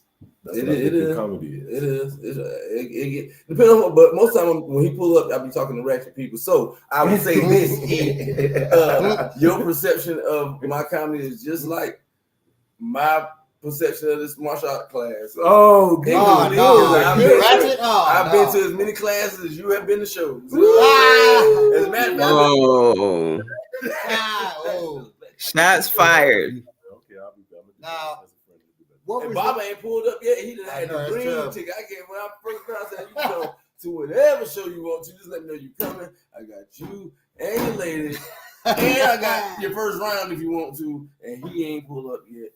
You know, let me just say, I've been invited to one show. But for me to go to any type of club, whether it's the last comedy show I went to, I was bodyguard. That's why I went, and it was Mooney. Oh, Paul Mooney. RP Paul Mooney. Yeah, rest in power, Paul. But Paul Mooney was the last time. You did such a didn't too. Oh no. So that was back when I was still in Chicago. So I bodyguarded Cedric the Entertainer. I didn't executive protection we call it, but bodyguards, so people know what I'm talking about. I didn't bodyguard Paul Mooney. I was bodyguarding a VIP who wanted to see Paul Mooney. Oh, and that was just part of But with Cedric, I bodyguarded him, and it was and I've done several entertainers, and out of all the entertainers I know, he's probably the most certified insane person ever I've met in my life. Okay, well, I got a question for you then. And all y'all too, everybody. I want everybody to comment and give it to me, and I want y'all to be real. I'm gonna compare these two comedians. And I want you to just give me one, and I don't want you to ask me what criteria, nothing. Now, whatever you come up with, these are two names. Tell me who you got. Cedric the Entertainer, Mike Epps. Cedric the Entertainer. That's yours. Who you got? That is hard because they both yapped to me. But Mike Epps got better I don't know. I don't want to be a part of this. It's too late, brother. We hear that. Golly. Amaniki, what you got? I'm gonna go with Mike Epps, man. Cat was. No. See how women do. I would go with Cedric the Entertainer. I would say of who has made me laugh more, definitely Cedric the Entertainer. I'm gonna go Mike. Now I'll say at the show, the reason why, and I haven't, what the people worked with Mike. The people I seen all them cats at all Joe's, DL, Cedric, TK, they're not saying. So, Cedric. We got Cedric. We got Bernie Mac, of course. Yeah, we got to vote for Bernie. I ain't asking you the best. I'm just talking about between them. Now, between them, when I was with Cedric, this is terrible for his own security, but he made me part of the show. He is joking, and it was so funny. I'm fighting not to just be out there laughing. Because you want to be because I'm on right. I'm working. I got to, if I'm laughing, I can get distracted. So I'm like, he is hilarious, right? But when I went to get him from his room, I said, Cedric, you about to go on in 2 minutes? Yeah, dog. No, I bought him from the airport to the hotel. I said we gotta from the hotel, then to the venue. At the hotel, I said, no, we got, I think you got 20 minutes. I said, we gotta leave. He said, dog, who is you? I said, I'm the one who just brought you here. That's that good job. And they said, dog, dog, everything straight, dog? He was so paranoid. Dog. I said, it's me. You sure you got some ID, dog? I said, yeah, but you see my face, it's the same. All right, dog. I'm looking around. Dog, everything good? I'm looking around like, is everything good? You got a dead body? This motherfucker, the way you acting. So I got him out of there, went to the car. The whole time we going to the car, dog, is that our car, dog? I said, the same one we drove here. So we go to the venue. Okay. He said, dog, what's going on? Dog, everything good? I take him to the dressing room. You keep peeking out the blind? So when I go to the dressing room to get him, that's why I said, dog, you good? Cocaine made you brave. Right. Cocaine made you paranoid too, though. Huh? I don't think it was drugs. He didn't have a drug energy. He just was like that. Like you think genuine fear. The whole time we walking, so he's like, who these dudes, dog? I said, this is my team. So we take him onto the stage. He's still, everything good. I said, yes. He walks out and he's on, and you wouldn't know it because he was hilarious the whole time. And as soon as we get him off the stage, everything good. He might have had something going on and he just didn't, you know what I'm saying? You never know. Right. Right. Experience. Somebody there threatened him. He could have hit the wrong white, anything. Right. Anything could happen. Like anything be happening. You know what I'm saying? But at least he had you. You know what I'm saying? Why you ain't told him to train? Because if I said, you need to train, dog, I need to get on the train, dog. He was acting like that. He was like that. Yes. I always tell people this, and that is, it's been so long, I'm being less than he was. Back when it was fresh, I was able to tell you exactly all the crazy shit he was saying. This is after or before Kings of Comedy? When was Kings of Comedy? He was well known, so I think after Kings of Comedy. And so that means it was after Kings of Comedy, after the Steve Harvey show. Yeah. Oh, okay. So he's in his full. He never know what Hollywood be. I done seen it change people. My personal friends, they done went in hopes of doing something and really got to the precipice of fame. They had really good situations on the table and then come back weird. Come back weird. And when I go to LA, I keep it sweet. You know what I'm saying? I go to the comedy clubs, deal with the comedy club owners, and I slide. When you start getting into the production side, it get a little weird. But that's why I'm glad Hollywood moving to Georgia. It's moving to Atlanta. You know what I'm saying? But Atlanta may turn. Yeah, Atlanta been weird. You know what I'm saying? Now it's getting weird here. Like it's starting. But at least now I can probably skate through before it become full fledged. But out there, it's like, man. So who knows? Oh, do you have any Mike Epps recommendations since you say you would choose him over Cedric? In that versus, I would. And the reason why, and I guess that makes my opinion it's a little biased to ask y'all that question because I've been around Mike Epps, like, and that is how he got into comedy. I know it. I see how people told him, why don't you be a comedian?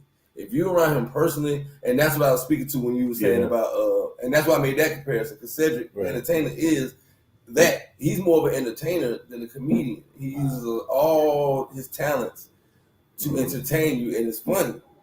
But Cedric the entertainer is like a beta version of Jamie Foxx. You know what I'm saying? Like all the talent is good. That's a good saying. Jamie got it just at a way higher clip. Like Sid can sing, but not like Jamie can sing. Right. Sid can dance, not like Jamie can dance. Sid can rap, but not like you know. And Cedric the entertainer can't be the leading role in a movie and actually be believable that girls want him. You know what I'm saying? Like so, yeah. That's why I say that. But or that he could fight or none any of that shit. Right. None of that shit look real. But Mike Epps, one of them dudes. He in the room. You could tell he that funny dude. He just has that. Dude. So hosting, he is great. I love to see him host. I don't want to see his stand-up, but I like to see his stand-up is better now because he get right. He getting more put together. Yeah, but he's just his way. He is funny as hell, and I'm talking about. I've been in a room and it's all comedians in there. When I say all comedians, I ain't saying like he's just the top tier comedian. Everybody has underlings, so everybody doing them ass kissy laughs. Like nah, these people. Do you right remember at his tier level? Do you remember a joke from your first routine? Yeah. They ended up in a Jay-Z rap. I felt proud, but I know he ain't stole from me. It just came up with the same thing. Give us to us. About how New York people think they run everything. You know what I'm saying? They'll move someplace and try to take it over. They come down south and be like, yo, what you think they named the HOP lane for? Ho, yo, what you talking about? That's a good one. That's a good one. Yeah, and say he probably didn't steal it from you. Well, he do quote a lot of stuff, boy. He quote a lot of stuff. I'm gonna get you next. He kind of went over when he started doing like Joan and what'd you say they called it in Jersey? Hiking. Yeah. You remember? Called it snapping. It's like that's the universal snapping. In Chicago, call it cracking. Down here, Joning. We called it cracking. Were you always good at it? I didn't get Jonan until I moved here. Like, what is that? Jonan for us, you want some dope. Yeah, that's Jonan. Right. Oh, okay. You say too, you pulling stuff. Because my wife said to me one time, she said, you know, man, you were Jonan. I said, I ain't never fucked with drugs. What you talking about? So can anybody tell me the origin of Jonan being used to describe roasting in the South? Where that came from? Was it somebody named Jones? And Joshin. What's that? Joshin, that's straight white folk. You're Joshin. Yeah. I wonder where that came from too. Probably Josh was some clown or something. Now I'm thinking that person is a funny white dude named Josh. And anytime somebody said, now I think what happened with Jonas. I think it was a Jones, somebody who was a Jones. What happened with roast? You speak about a roast and then you just clown because they were hungry. Cooked. I can understand. Oh, okay. I got you. Roasted cooked. Cracking. Well, I can see cracking too. Okay. Yeah. So, Odie, were you always good at hiking? Was there, was it like, I know you said that people were growing, you had to kind of find a way to make fun of them, but were you ever in a situation where you couldn't come up with anything and then all of a sudden you were able to start doing it? Yeah. You saying, was there a situation where you didn't have no comeback? Right? That's what you're asking? Yeah. Yes, plenty of times. You know what I'm saying? Just like a warrior. That's like asking him, has he ever lost? He lost fight. Clearly, you do not. No. He probably 3,004. The reason why I've lost to my father. That's what I'm saying. You lost, but that's because that's the only person I'm not willing to stab. I ain't just losing. If you whooping me hand to hand like this, well, they gotta come out. I just can't just let you beat my ass because my mindset is I can't just like I'm losing the ropes. Let me just stab. Well, why not? Try it. Just try it. Try it. Film it and send it to me. But actuality, that's how you know you lost a roast. Once Yes. you get mad, Of or course, if it's roasting and then you start saying "stupid bitch," motherfucker, you lost. Hey, everybody know you lost then. So it's like it's one of those things where you have to take your L. Well, sometimes though, okay, can't somebody just go too far that they just keep on roasting you? Like my wife will roast folks, right? And she'll keep going. I say, babe, stop. So you mean too far by really your wife, like not you? Me, I don't never. I'm saying, are you saying too far about you've obviously won and now you're an overkill by still going, or are you saying going too far about what you're saying? No, you're an overkill. You still tearing their ass up. That's when you get. See, that's when you get mean spirited. If you want to roll and it's all in good fun, they taking it good, then go ahead, because those how running jokes go. You know what I'm saying? That's how some people get their nicknames off of one night like that. So yeah, keep on going. But if somebody waves white flag, you see that they asking for mercy. Like, all right, you got it. Chill out. Right. I'm overly embarrassed. You keep going after that, is you malicious. Yeah, it can't be too far. But amongst us, we don't care. Like men, we'll do that to each other amongst real friends. Like the way male friends can disrespect each other is way. Well, I tell you, I posted that clip of you doing it. Well, in our class, we have what's called, and it's just in traditional African culture, warrior culture. It's not all culture, but in traditional African warrior culture, we have what's called African play. Right. Now they've mistaken that like in capoeira and all that. I play capoeira. We ain't playing what we're doing right here. Right. But because that was in the effort to try to train without letting them know that they were training. That's why they did it in that way. Well, that's the lie they tell. Yes. Yeah. Okay. So, and I'll get more into that if you want to know. But no, when we get somebody and I crack on somebody like this, one brother came in and his feet moving crazy. I said, "Goddamn, you moving like Saban Glover, ain't you?" I'm doing like that. But he got pissed. He looking at his brother. So when you do that with us in African play, we don't stop. Right. Because if a joke can derail you, then goddamn, you ain't ready for it here. Yeah, bomb. Is that a black culture thing? Because I think shit talking is what makes because we Africans. Like because we Africans, so we naturally do that. Yes.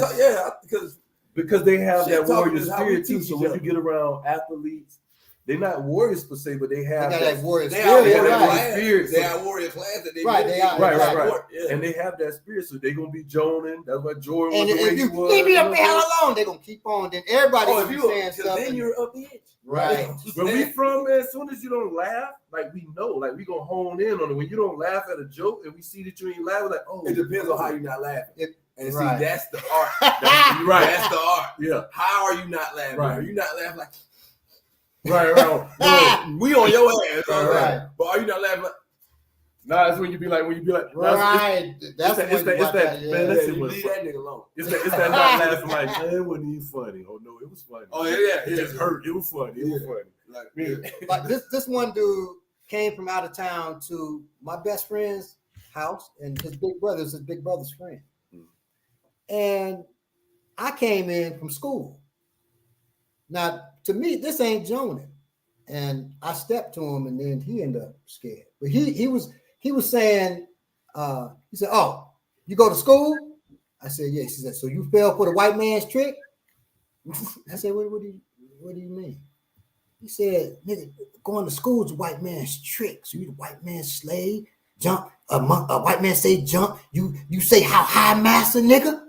That ain't wrong. I said, right. I said, that ain't wrong. I put my bag down. I said, "I'll snatch the life about you. You say one more word, punk." He said, "I was just joking." Oh no. I'm like, that ain't joking. That's how you right. Now, if he could have said, "I was just saying," that was right. That's the famous way of getting out of ass whipping. And that's what I was speaking to. And that's what I was speaking to. And the reason why I play that because I took plenty of ass whipping, being funny. I've been in 100 fights in '97. Came from funny. Just being funny, other three just random street shit. Did it come from being funny, or did it come from cracking on people? Embarrassment is a crazy thing. Especially as ego, pride. School, when you in school, oh my god. Especially when you in your young teenage years and all that, your adolescent years, your hormones is all over the place. So somebody shining on you at the wrong time, especially the little black dude with no gear. What? You done embarrassed me in front of all of that, man. So you gotta be willing to take a punch if you're gonna be funny. I'm a comedic warrior. Has your jokes led to somebody killing himself? You said harming you, but harming himself? Yeah. That's what made me more responsible for what I say. I found it out when I moved to South Carolina. I was and when I was in Jersey, like I said, I was very, very, because all I did all day, I didn't even do schoolwork because I was so self-conscious about what I was on. I was just looking around and banking jokes on everybody in there, everywhere I go. You know what I'm saying? So sometimes with other people, it come faster than other people. The reason why I did that, because if you said anything to me about anything, I was ready already. But this one particular girl, we all poor, but she's a little poorer. Like this when tracks first come out, and she don't really know how to do them. She's doing it herself. She is gluing straight track on the hair. Like it looks so bad, but she don't know no better. She just trying to be presentable, and she is my scapegoat. She my Mississippi. If they about to talk about me, before they even start, I just go on her. I'm ripping so hard on her that they just don't even fuck with me, and is actually accelerating my popularity. So about a year or two of doing that, then she transferred. But in Jersey, like all the neighborhoods are so close, somebody transferred from school don't mean they moved away. They just moved up a couple blocks over. I was like in the 6th, 7th, 8th grade then. So after 8th grade, I did like a couple of weeks in 9th grade, moved to South Carolina. I'm down there a couple of years. I finally reached back and I'm talking to all my old peoples and we on the phone, and this when cell phones first come out. And he on the block with the cell phone, my best friend. I'm in, whatever, man. And he around all the people in school, and she's one of them. 9 years later, stuff different, and they're like, yo, you remember my government name? You know what I'm saying? Yo, you remember? And we all talking, and then she's like, yeah, you remember you used to roast me about this, that, and the third, and I'm laughing about it. Everybody laughing about it because I had some legendary days on her, legendary lunchroom episodes on her, and it was funny at first until she started crying, talking about how it fucked her self-esteem up. You know what I'm saying? How she tried to hurt herself, but she better now. You know what I'm saying? She cried a little bit, gave the phone to my partner. When she walked away, he informed me, like, yeah, she out here bad for real. You know what I'm saying? She hoeing right then. You know what I'm saying? I'm like, damn. Like, and she was smart as shit. Like, literally, like when we have tests and whatever, we like being nerd competitive, trying to be the smartest in the class. She was consistently in the top 3, top 2 scores on standardized testing or quizzes or whatever. And roast. Me being self-conscious about me made her self-conscious about her. You know what I'm saying? That's what negativity do. You know what I'm saying? You got to discharge it somewhere else. And I feel bad about that. So now I don't even roast the same, because growing up roasting where I was from, just like I'm pretty sure you and everybody here, especially if you grew up during the crack era, everything was in play. There was nothing that was out of bounds. Your mama on crack, it could come up in a roast. Anything. So yeah. And now in today's world where you can't even, that's bullying. That's probably happened to way more people that would have just don't admit that. You know what I'm saying? That they put people through that. It's just hell yeah. There's everybody on here remember something somebody said to him when he was a child. That's a good lesson too. I was just talking about that.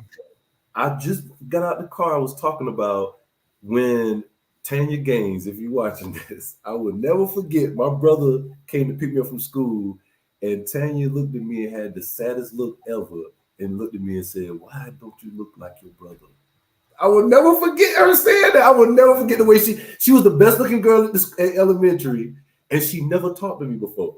And she ran up. She see my brother. She came right up to me with Kim, the other best looking girl in the school, and they was about to cry. I didn't know what. I was seriously like, what's wrong? I swear to God, she said, "Why don't you look like your brother?" Like she was about to cry, and I was like, I don't know. But yeah, kids can say the darndest things to each other, man. We gotta be. Yeah, he went home and started a fight with his brother that day. You know what I'm saying? I cracked on the. It's my turn for Super Mario. Now, if somebody walked into one of your shows and stabbed somebody in the front row 32 times, then calmly took their seat, would you go on with your show? Yes. Make them part of your show? Yes. Yes. I would love to see I've never. You love to see that. I love to see wow. that. No, I mean, okay, maybe. And you know what? That might be a dope show. Wait a minute. I don't understand. A dope show to go around and just while To comedians stab on the bug. stage, do wild stuff while comedians on stage and see how they handle it. Fake stab somebody. Yeah, stab somebody. And then walk off. Yeah. No, sit down. No. Next to the person bleeding. Right. And then look at you. Right, watch the show. Hey, man. But me, I'm proud to be a part of this Atlanta culture. It's like you can't get ran off the stage. Gunshots got to go off for me to get off stage. You know what I'm saying? Like for real. Even if I'm up there and I'm getting booed, you don't run me off. I'm gonna come somebody jumps on the stage with you, fight them, and then continue your show like DC Young Fly. Yeah, that's Atlanta comedy culture. That came from shout out to OG Doodle Brown in the 559 days. See these, and this is how important culture is. When you let people know the types of things that have preceded them in action from people just like them, that makes them more inclined to repeat that greatness and build on it, period. Because now you have a paradigm to, okay, you can handle this situation like this. Well, if you do it like that, you could probably, you know what I'm saying? So Doodle Brown, 559, I don't know if you're familiar, but that was a very, imagine, Def Jam was patterned after 559 in Atlanta. That and the Peppermint Lounge, those little few spots is very hood. It's a place where if you're not funny, you can get knocked out. Right. Because it's full of drug dealers and killers. And they really need this. And if you trash, you wasted their time and their money. They spending good money to be in this hood club. Right. He was doing a set on stage. Dude didn't like how he was doing something. Whatever the joke was pertaining to, he decided to heckle. When he heckled, dude's response had something to do with it was funny and it was like, "I'll take your girl," but it was a funny response, and the girl laughed. Dude's ego is touched. I'll beat your ass, and dude a gold teeth. Chevy driving, 40 drinking, Florida nigga. You know what I'm saying? Moved here to tell jokes. You come your ass up here if you want to. And his whole moniker at the time was having 40 ounce on stage while he telling his shit. The dude ran up on stage. He bust him in the head at the bottom, knock him out. Security drag him off stage. He continues the show and has a standing ovation. Every Atlanta comedian knows that story. And that's why I was like, people be like, yeah, you are mad about comedians getting slapped. Like, nah, if somebody walk up on stage on me, you better be trained. You better be trained, bro. Because so I'm different. Let's go with it. What questions and concerns do you have for us? And we're gonna get to it. All right. So as a comedian, there's a lot of things that you run into that are physical. Some are light. So I want to get some light things you can do. I ain't really trying to hurt somebody, but just kind of let them know, back up. Then there's extreme cases, and I'm gonna take you through. I'm walking through some scenarios that I've actually been through, and some scenarios I imagine, and I want to see. Oh Lord! I want to see what happens. So look, you got the microphone in your hand, like you say. Somebody walk up on stage. Now they're trying to walk up on stage. Y'all talking about that? I'm gonna get a fake mic. Trying to walk up on stage, and what happened? Like they try to get the mic from you. Now sometimes it's drunk people, and you're actively talking, hand elbow at a 45 degree, 45 to 90, and they walk up to try to take the mic. How would you?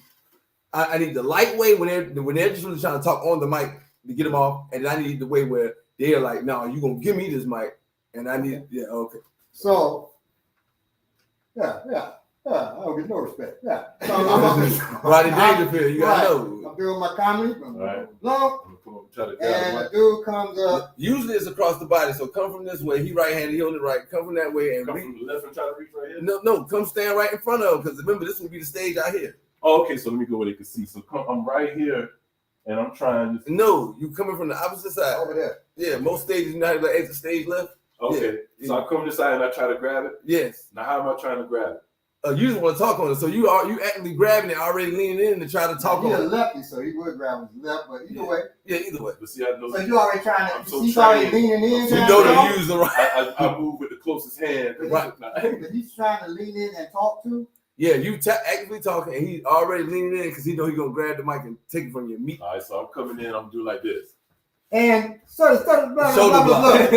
Right. So first you block the shoulder. Now that's gonna make him use his and dude too. Yeah, y'all doing perfect. Comes across with that furthest hand. I need the lightweight first. Yeah. Okay.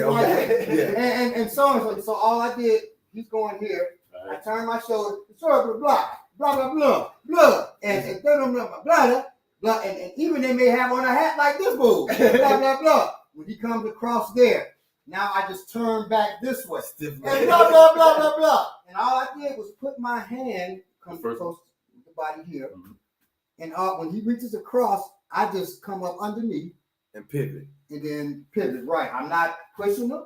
Right. My hands and blah blah blah blah blah. Now, at this point, it's the swim. I need you to swim your hand up under E and try to grab the mic again. Oh, you need me? Oh, so I swim it under. Yeah, like he's pulling. And blah blah blah blah blah blah. And blah blah blah blah blah blah blah.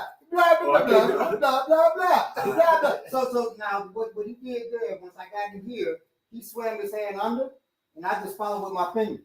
Blah blah blah blah blah blah blah blah blah blah. Now, how do I show that at this point? Because now I'm pretty sure I'm angry. I need you to leave. How do I show him with mild force to go on here? So with mild force, you come down to his fingers. And you say, right, no such thing as so yeah, you're right. You come down to his fingers, you turn over, and you turn that like you turn the knob. So you have him here. He got choices now to just leave. Right. So you say something, blah blah. Excuse me for a better job. This is great. I need you to go ahead, bro. Yeah, because all you gotta do is rev it back.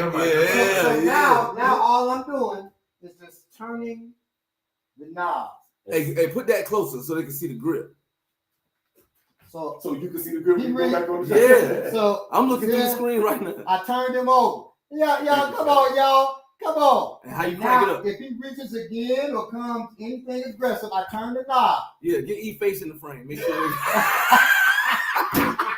they can see the agony.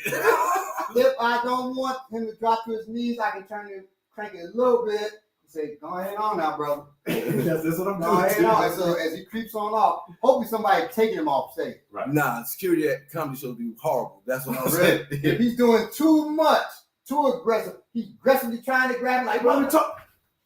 Turn it, put him down on his knees. Yeah, and I wish y'all could see his face right now. Look please no more. And you could hold him like this for the whole time. Ain't shit he can do. Yeah, because if you do anything, hey. Right, just snap that. But it's blah blah blah blah blah. And then you say, and then this fool come around, and you can just go ahead and turn him even more. You can just keep messing with him. Now I need to know because I've been. This is no lie. I was in Alabama. Mm-hmm. Dude just got out of jail. Loud. I roasted him. He approached the stage. He about E height. And I'm telling jokes in a circle. I am running in a circle, just roasting this nigga. I'm like, what security? At security, his cousins. His cousins so they just trying to call him. Liam. They just called him. I'm like, man, get this nigga. I'm running in a circle. So I'm on the stage. Somebody's aggressively charging. Now I don't even know their pace towards me is a little accelerated. That's the difference. See, somebody who just want to talk, they approaching slow. He's coming. So when somebody charging you don't really know what they want to talk, or if they trying to, you don't know what to do in those situations. Okay, so he's charging. Fast pace, and when he extend his arm out, you don't know if it's to grab you or the mic. It's just an aggressive looking reach. One arm or both. Now he ain't Frankenstein. He's like, hey, nigga. And then when he kind of like this. When he did the point, it turned into a grab, and I just spun and started. Hey man, bro. What the hell is that gonna do? I did that, and I was like, I need something different. So all right, so you got a mic in your hand, right? Corded sometimes, but this one was a cordless. Corded out of love. So he's coming. You blah blah blah blah blah blah, and you see him coming hard like that. Yeah, I already knew about it. Right. Well. If okay, now this can be, they can say, okay, you use a weapon against. Yeah, you can do use that. So you and it's expensive. You break their shit, you got to pay for it. No, I don't. Right. Y'all, why security supposed to get this nigga? You know what I'm saying? But they can take you to court. You can say I ain't paying shit, but they can take you to court. Man, yes, and they are liable. You hired me to do a job, and I got attacked, and you don't have to worry about that. You got this. You got this right here. You got this. Oh, so that's even better. This thing right here. You got this. If you do it fast enough, they won't even know. Right. So he's coming. Hey, bro. Say, oh God. So all I'm doing is Right at the nose. I bring it under his nose. Right here at the cartilage. Right. And I push. I just push. You trying to push I lip, push nose, more on everything. his lip. I push more on his lip, but it's right under his nose. I say, bro, you all right? Now, his arm's longer than mine. Okay, well, then if that's the case, we can go like this. Now, this, I would have to drop this. Hey, sometimes you got to drop the mic. He comes at me and lifts that arm. I'm under. So he comes at me. Hey, Pay bro. attention. I'm under. Once I come up now, and I don't have to grab where I want to, I grab his chest, and this now comes in here. He's saying tap, tap, tap. Because what I'm doing is, I'm not lifting the nose like that. I'm pressing, I'm rolling my thumb in right. Yeah, put his face in the camera so they can see exactly what you do. Come down. No, I'm yeah, look. rolling. And he's saying tap, tap. That hurts like hell. You want to feel it? I believe. So it's there, and then after I got him back, now I press up on him. Tap. Hold on, man.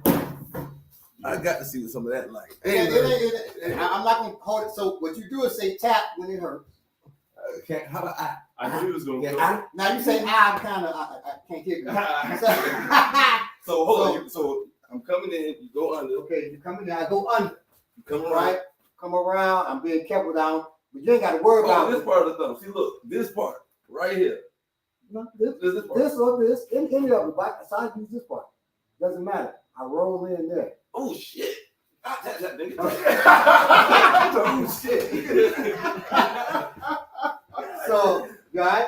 Yeah, no, I just You didn't know know it's that. going to feel like Yeah, that. that was that. I felt that in my teeth. You know, I was talking with this dude. Damn. I was talking to this dude, and this big brother said, "I want to see if the stuff work." I did the exact thing to him, and when I went here, I said, "Now look, he laying on here, you know, he laying on me like this all close." He said, "Please stop." I got to take it a little bit. But dog, hey, when I first felt that, Nose on a little bit. you realize, Yeah. yeah, that's what's gonna happen. But you realize, like, you didn't know that's That's all. And so, yeah, you can escort somebody with counter pressure. If I grab you out the back of your head and then do that at the same time, oh my goodness, you walk I out. go wherever you want to. That's how you walk them out of there. I go wherever And you you want do to. that With my both arms ways. out like this. So with the microphone, Oh my same goodness. place. Oh my god. I wouldn't even let that happen. God. Ooh, right. But you gotta make sure You get right there He talking about, and press. around. Right there, yes. and you don't have to go up. You actually going in. So You go you in. and I'm positive now. Shut up. See, it's bad. And so not up. So but- now, I'm gonna touch you, but I'm not gonna. Oh, Okay. shit. So you're That thing here hurt. and you press in and you just tell his ass walk. You're gonna walk. And you walk his ass right off the stage. One thing Barbara taught me that when I was doing security at the Blue Flame, and one thing about that, a big dude ever gets started and you walking his ass out with a finger, first thing, he gonna feel like a sucker. But everybody's looking at you like, God damn, he walking that big dude out with one finger. What are you doing to that dude? So it'll get you somewhere, you know what I'm saying? And that will get you known. You walk folks off like that. Yeah, you gonna be Like, known. damn, you don't fuck with him. Yeah, you probably do it like this if you get. Well, you can do it like that. Yeah. And but if you But- it's not as quick as it's not And you gotta saying. hold it back in the head. Yeah, That's that's right. Now you could do it like this if you wanted to, because that sets up. If he does like reaches in his You pocket, do that too with the knuckle. if he reaches in his pocket while you're doing that, Knees. no, it's where you see how his body reacted. Yeah. You should come right down here. That's what I thought you would do the first So time. from here, but it's to his throat. Yeah. I'm saying something. So this was just the preliminary. Like, look, this is highly aggressive. Yeah, Right. yeah. Warning. And from behind, same thing. So when you said the knuckle, I You use feel the go in his knuckle, I pocket? use the knuckle instead. Now, if I feel him go in his pocket now, that's on me because I should actually see how I'm grabbing him here. Yeah. I'm grabbing where it can't just come out of his pocket, even if you reach in there, right? And this is it, and I walk him off. Okay? Yeah. I walk him off. I thought you took a hit of cocaine. He didn't press it. He pressed harder, but sideways. He just gave me a quick look. This would have felt if I went hard. Like, ooh, you got to try that. You walk him on out. Yeah. Right. Okay. So yeah, you can try one time. So when he comes at you, remember the way you go under is how you go under. Right. We ain't gonna deal with that too much. But he's reaching. Lower yourself. Right. Don't bend your back. Bend your knees. Lower yourself. And then how you step under. Step under. And come around. And then once you grab him, you get under that. Be careful here because you could break his nose there. But here. And no, the nose does not go in the brain. We've already dealt with that before. But you go here. So you can put this knuckle, you can put this line, you can put this line. Whichever one protrude on your finger. Whatever you get him with, you get him. And hold him against your shoulder. He's a Now, when you say tap, let him go because it hurts like a mug. Nah, I don't want to deal with you yesterday. All right. Yeah, So we don't be shot. So now, I ain't present. No. So yeah, you got this right here. That's what you hold him around. So you got that arm pinned. You can hold to his chest or whatever now. That hurts. That's fun. And press, grind it. Ooh, damn, that shit's that easy. Yeah. Especially when you just did what you just did was that. So you kind of grooved it in there. So try it in. And yeah. Smooth it out. Yeah. Does that be my back and my knees is in there? No, it's your knees. Okay. But you want to go with your knees. Right. You did it both first time, right?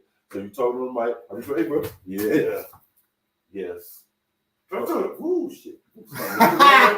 See, now he's like, woo in a long time. Y'all ain't heard me say woo in about a year. It's about to learn how to not whip your ass like Make sure this. If your hand's too far, you don't have it, so just slide back. Take your time.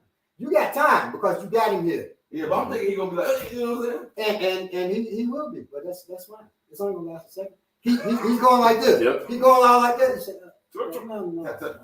So just get that thumb in there, and ain't nothing wrong with looking.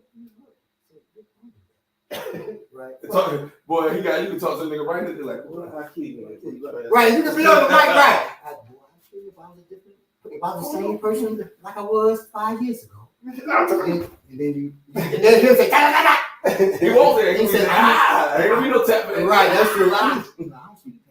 You walk him off. I'm gonna tell I gotta come get the waitress. I don't care who. Right. Somebody come get this man, and while you holding him there, you doing your thing. Right. That's what I need. Okay. But the promoter ain't got the money. Oh.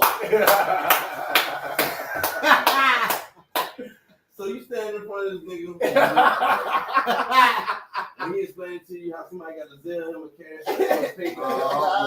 When the bank's open. Oh, you do this. That's how we were able to do this. Okay, this is the final finale right here. I got you. As he's standing there, and I realize he ain't got my money. I'm ready to take it out of his ass. Pause. How do I do that? Quickly and get on. All right. But you want to still get your money. If I whoop his ass, ain't no money. Oh, that's what I'm saying. If I decide I'm gonna beat your ass, I feel like you're not gonna pay. You're not gonna pay me. Ain't no money. Yeah. But so if you don't give it to me, I want you to pay it to the hospital. I knew that was coming. That's it.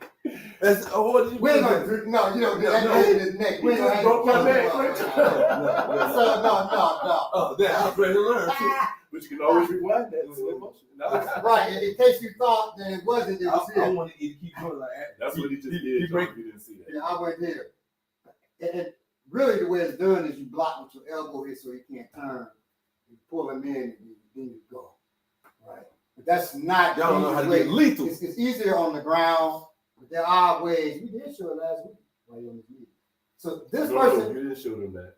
Did you? Oh, yeah, you did it. Okay. I know you showed me. I didn't know if you showed them. No, that was that. Was that? No, that was on here. Yeah, you put the pressure. Okay, yeah. No, you showed me the neck break though. It was here. No, it was on here. He said, "Oh, right there." And then I pushed down the shoulder. Yeah, but get in that position with your knee. Well, you have to get it down there. But hold on. That's not hard. Back to the promoter. We're here. I want to get the promoter in my face. Hey, man. He's down on his knees. Oh, so once you turn down, you do it's just a side And step he's in. caught. Yeah. Let's work. Yeah. That's the one about. That's the one from Sunday where I was saying I wanted to. That's what I want. Oh, that wasn't in class. Yeah, that's what. No, that was on here. Now look, No, we did Saturday. Hammer. Yeah, we did that and put the pressure on the shoulder and stuff, but you didn't do the neck break. I don't think. Sorry. yeah. Now look, I don't want to kill nobody, Right. Gotcha. but I want him to look like you better pay that boy his money. I want that to be the statement when he report live from the hospital. He's talking to me. He got himself. I like what he did. Then he could just have him right there talking to him. Why not go ahead and do it? It's a Then, you good know what I'm He's saying? trying to fight you. Yeah, he might break his neck by The mistake. security coming, his cousin. So now, the way you want to, you're in front of him. Right. The key is to be behind him. That's not difficult. A lot of people think that's difficult. If you're talking to anybody, I want my money. I know So. Yeah, because the hand's already up. No, he always has everybody hit the shoulder. Oh, this comes here. When I go here, you see how he turns that? But this one comes here. I need my money. I'm saying. I'm telling you, see, it's there. So Oh, it's a turn I back. pull and push. Oh, yeah, you literally I turn. pull and push, and now the same thing. We ain't gotta make it complicated. Look, I need my money. And you pressing it, I need my money. And you could release, turn, release, turn. I need my money. Do you understand me? He said, oh. You understand me? Hold on, wait, show me again. So So how you release on turn? now. No, hold on. Release turn again. And have your phone with you too, right? Oh, you use talking about your you gonna phone. call? No, I That's was what talking about you gonna call. He gonna call, you know, to get my Odell in 3 weeks. Yeah. So, hey man, yeah. I'm That's exactly right. sending you a text right now, bro. I need my money now, man. No, but I'm saying, I said I need my money now. Now, whether he drops that or not, it doesn't matter. you know. Because I just put him on the knee and make him pick it up. But if he still got it, Oh, now send that shit to my cash app. It's Right right the now. motherfucker's ass. Open Open out the sign. cash out. Open the Open cash the out. cash up right now. All right, I got you. I got Let me see how much you got. There you go. Oh, send all that to me. Send. Send all that to me. And you just grinding. Woo. Okay. Get your money. So, you know, don't shy, people. Thank you. Thank you for being with us, man. Nah, anytime, man. You know, I've been behind the scenes of a couple shows. Yeah, Yes, sir. Oh, exactly. you have? I didn't even think about that. So now we're going back to the A camera. Executive producer Bob. You know what I'm saying? It's a shame EP he's Bobble. not technical. He's not technical EP guy on the Bobble. show. And It's a shame that me and Amaniki just won't get it right. It's like, yeah. let me bring up Ominiki. See what I'm saying? Speaking of. Shout out to y'all stream, y'all. Oh, shit. man. I removed it. Hold on. Add to stage. There we go. Yeah, we do appreciate That was y'all. great. Move the other one. Now, so this one, take this out. They shouldn't be able to see that one though. Can y'all probably can. Can y'all see? Yeah, there you go. Okay. All right, y'all. Look at EP Bobble, man. Executive Hey, producer you Bobble. know, hey. You hear me? All hats, So, all hats. Once we get some being able to do the sound and stuff with it, we about to- good. We about to go. get y'all. We getting it right now. We getting it right. So we thank Odell for being with us. Yes. If you should happen to be on stage, whether it's being a comedian, a comic, or hopefully you try to be a comedian, singer, actor. So, my daughter, pastor, exactly. You can use these same things. Yeah, boom. Right? Where you're able to control the person, but not hurt. Jared, if you're in here still, Jared will be in Montreal November 4th, up on the panel, up on the stage. Right. So, you know, for yourself and protect our elder, Daruba Ben Wahad, who will also be there. Okay. You can do these little things. You're gonna look, you know, like you really can throw down, and you ain't killing nobody. Yeah, boom. Because you definitely want to kill nobody in Montreal. You ain't from there. You caught up in the country. Bad place to do killing. That's not even an English, not even an English speaking Bad country place too. to do killing. Right. It's talking crazy. So you know, but if you know French, you can do a little killing. You do a little bit. Oh, yeah. So at least you better talk your way out of stuff. You know, if you know some French. All right. So thank you all. I learned some things myself, and definitely learned the difference between comedian and comic. Right.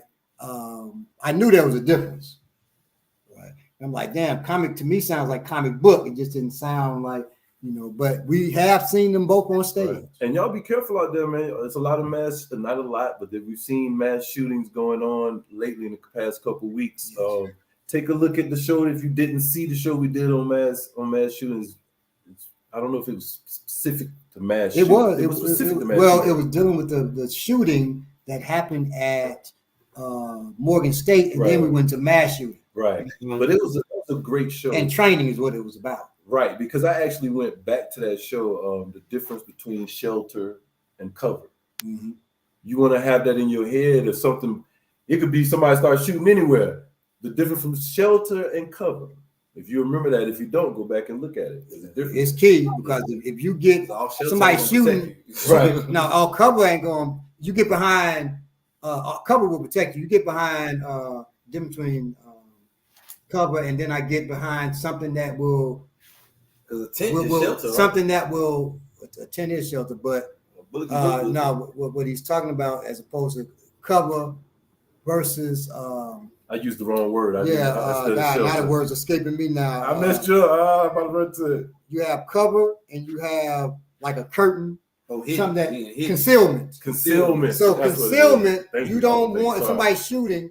Concealment is cool for a second. They can't see you to shoot.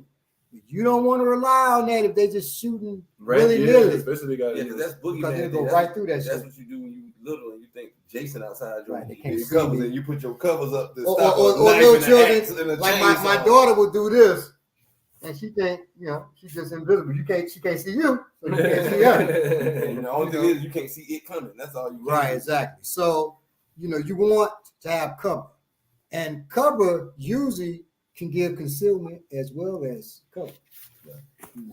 Unless you're behind a goddamn transparent desk or some shit, which would be nuts, but it will protect you. So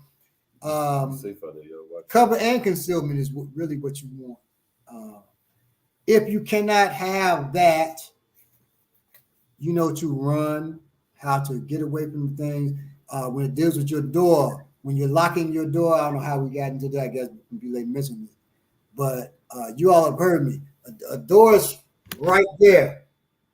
You pile up desk on the door, that's foolish. Eventually they'll get in. What you do is you take desk 1, put it against the door. Desk 2, put it behind desk 1. Desk 3, put it behind desk 2. Desk 4, put it behind desk 3. All the way to the next wall. So if it's a door here, it's a wall here. If I stack up desk all the way to that wall, now they're not going to open that door. How many did you ever fathom that? Like, that's the difference from training, man. Knowing when you don't know something, you'll stack all this shit up there instead of just doing the line to the wall. Like, and then eventually they just keep banging, shit falling over, and they eventually get enough space to get in.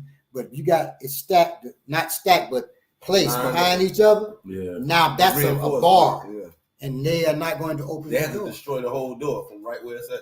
Right. There you go. And then once again, and they don't teach this to folks because they don't know against active shooters. You either get very low or you get very high because shooters shoot towards the middle. Yeah. Right. And so even they shoot a little bit up, they're not shooting up like this. So you can get on top of a refrigerator. You can get very low to the ground because their sight is going to be right. That's a great. I don't know if we said that in the last one. Yeah, we did. Okay, yo, we appreciate y'all. Share the show. Let folks know this is important stuff. Throw some jokes in there. We appreciate our guests coming on. Yes, for sure. Look out for next. What you got going on, man? I know you doing something tonight. You at Bonfire? What you got going on? Tonight, man, it's a Halloween. I forgot it's Halloween. Yeah, / casino night going on with check out the Certified Side Nigga. Yes, I know that's a crazy promotion. But that's what you get. Check out Certified Side Nigga for the secret location if you're interested in doing that. They're giving away prizes for best costume. They have a casino night, and you know what I'm saying, if you're in that type of thing. Each and every Sunday I'm at Bonfire ATL. You can pull up, and that is on Downley Holloway Parkway, but you don't have to worry about that. Because all you gotta do is put in Bonfire ATL, your GPS, and it'll pop right up. That's how easy it is. Gates open at 10. From 10 to 3, we get it in. My segment starts around 10:45. I give away stuff. It's called a pre-roll show. I'm in a movie called Joke Book that is on Tubi. You can check it out. I'm also in Little Women of Atlanta season 5. That's also on Tubi and Lifetime channel. If you got that subscription, you can find me on that. Yes, I'm also on Chocolate Sundays page. You can find me on that. I was featured in All Deaf Digital. You can find me on that. You can find me on it's something else I got coming up. I feel like I'm neglecting it. Odell, just look him up. Yeah, follow me on ODELL. Okay. Hey. ODELL. Yeah, Big Baba and a nigga L. Yo, we appreciate y'all, man. Bars, yeah. All right, y'all. Be safe out there. Oh, coming up, the book. How did Amaniki become the world winner deaf? Well, it's What Would Ominiki Do? That will be coming up a couple of days. Tomorrow, Amaniki reminds me 31st. If Street Fighter was black, she'd be Chun-Li. Oh, yeah. Right now. Like, wow. Street Fighter. Yeah.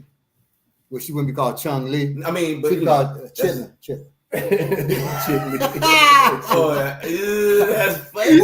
Vegan chitlin, no. Chitlin. Right. Chitlin. That is awful. That's somebody else. That's a dope ass band, man. Vegan chitlins. And actually, vegan chitlins come up in What Would Ominiki Do?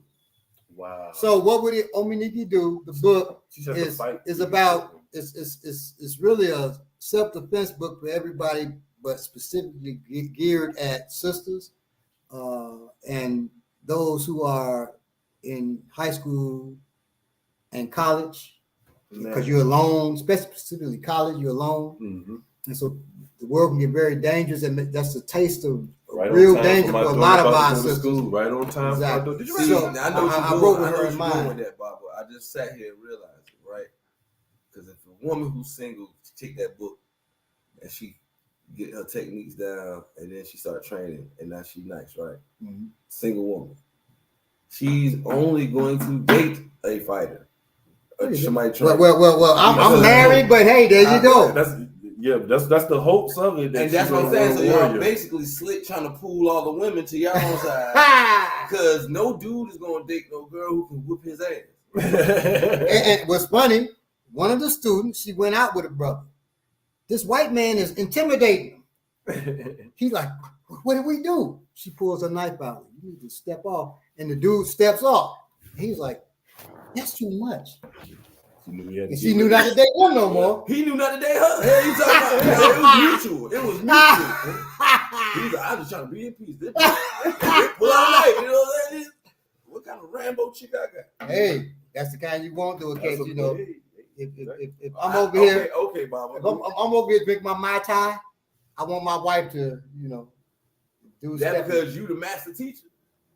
Imagine your wife go and study the Wing Chun or whatever. No. I just make it up. She come back and she be like, I can kick your ass now. You like, look, lady, go on. Because I know you like, go ahead now. We can spar and see. And she actually whop you. You couldn't. It's a divorce coming. I had this with my first wife. Your first wife, and no, we didn't. No, but we didn't get divorced. We didn't get divorced because of this. No, she was training with somebody else, and she challenged me. Right, but you won, so it don't matter. I'm saying, what if your wife kick your ass?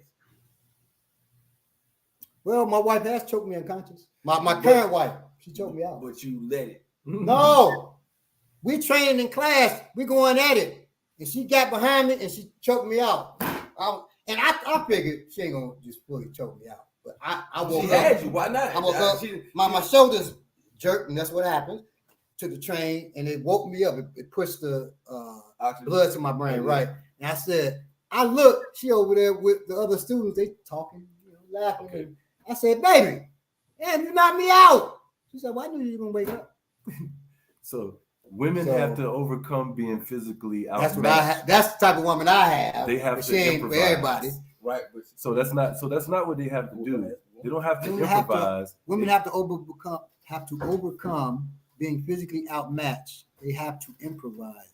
We all have to improvise. Right. But what they have to do is use good technique.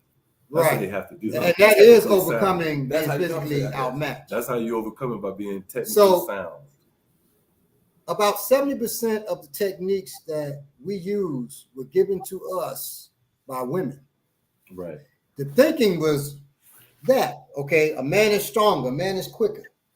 So I won't go to a man. I won't go to a man 240 pounds and fast as hell, strong as shit to learn technique. I'll go to a woman because her technique has to be supreme.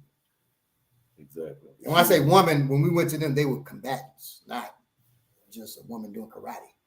So when you go to a woman combatant, for her to deal with other people that's out there stronger, faster, more aggressive, her technique has to be supreme. Now, you go to her and get that supreme technique and add it to your heightened aggression, strength, and speed.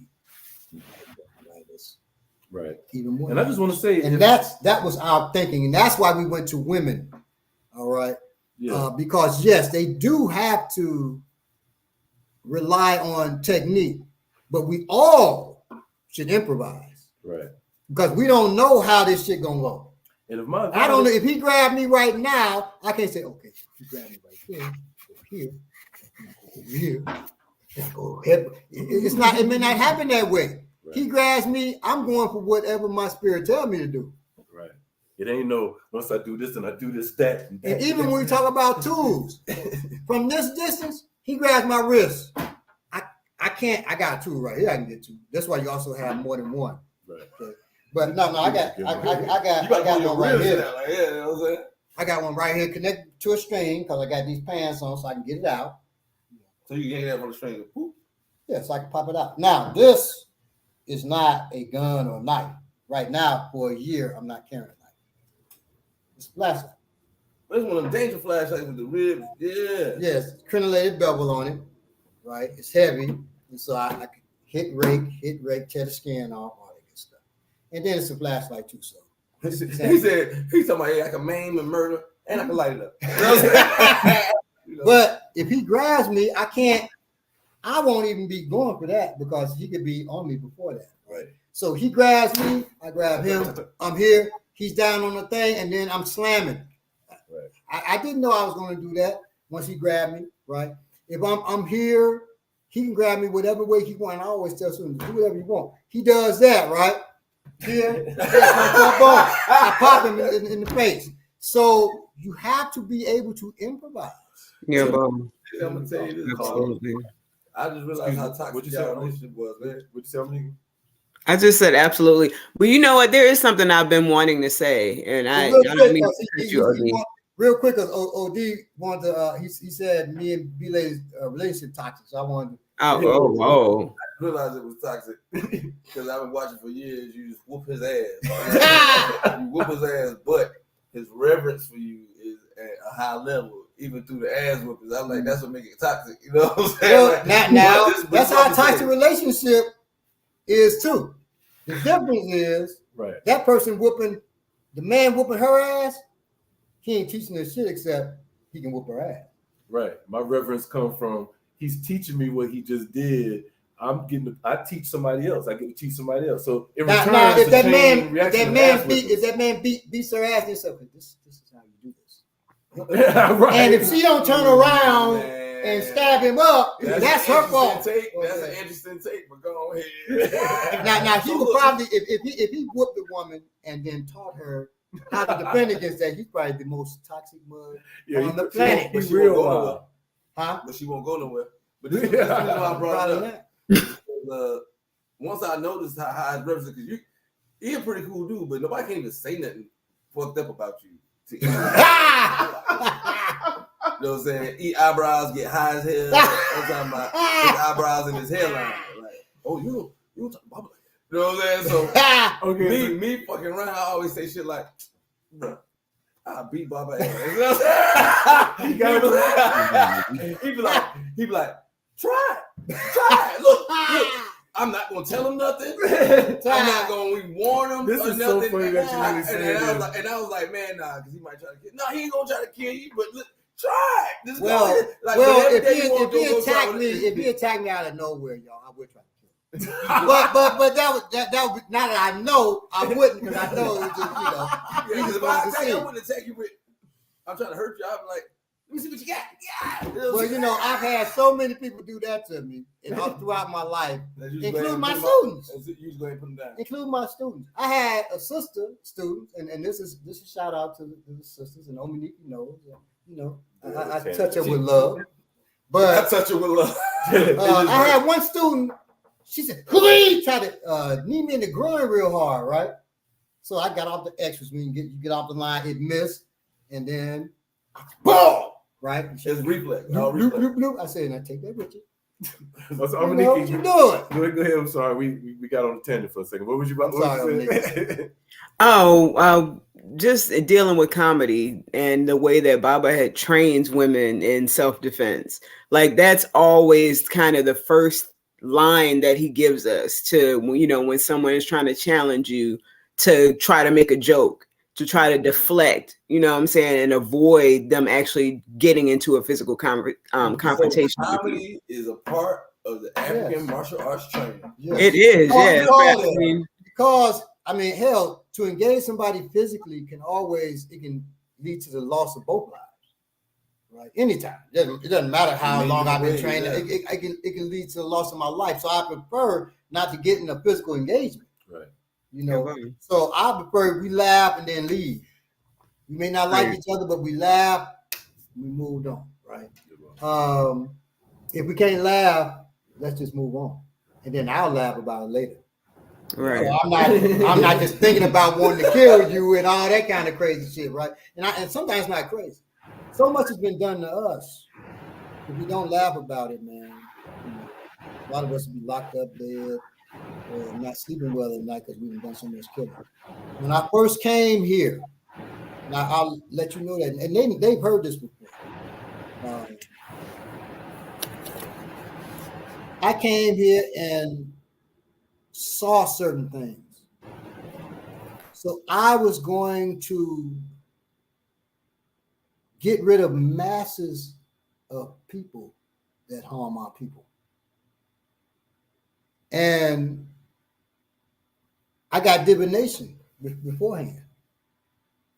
And divination said, you plan on killing a bunch of people. Wow. But that's not your job, because it'll lead to your death when you do it. I said, well, I know. I'm not going to live past 35. I moved here at 31. I said, I know that. I don't care. But if this helps to liberate our people, I'm about to do it. And I was going to kill. I ain't talking about hundreds. I'm talking thousands of people.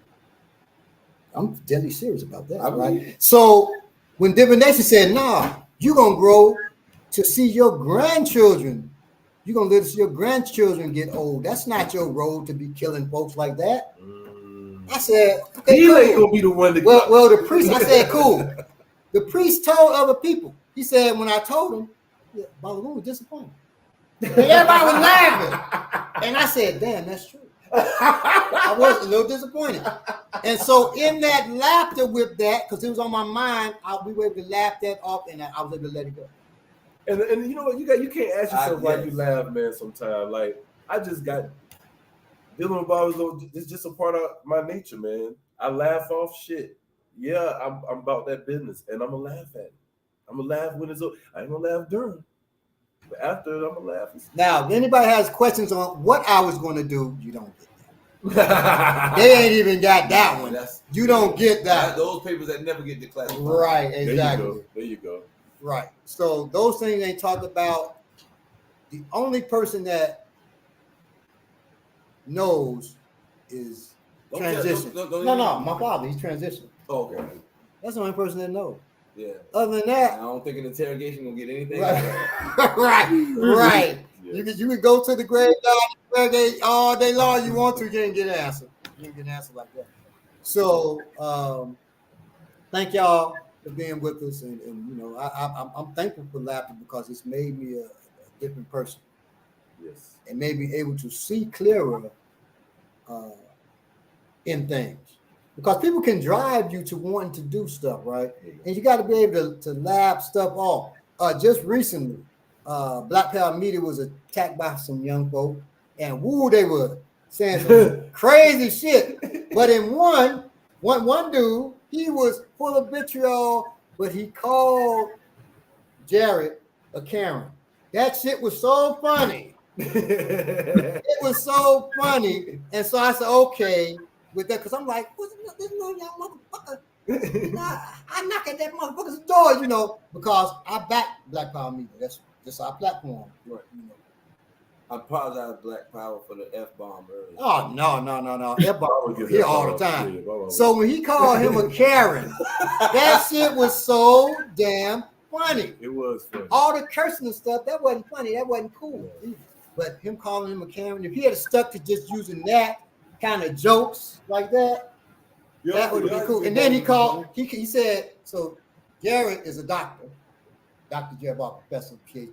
He said, they show, and then Kamal's a lawyer. He said, they got a doctor and a lawyer. They the Huxtables, right? I'm like, if he could keep it there. He had it. But he didn't realize, so you ain't got to be, you mother ever. We ain't gonna talk about the man's head. Come on, don't do that.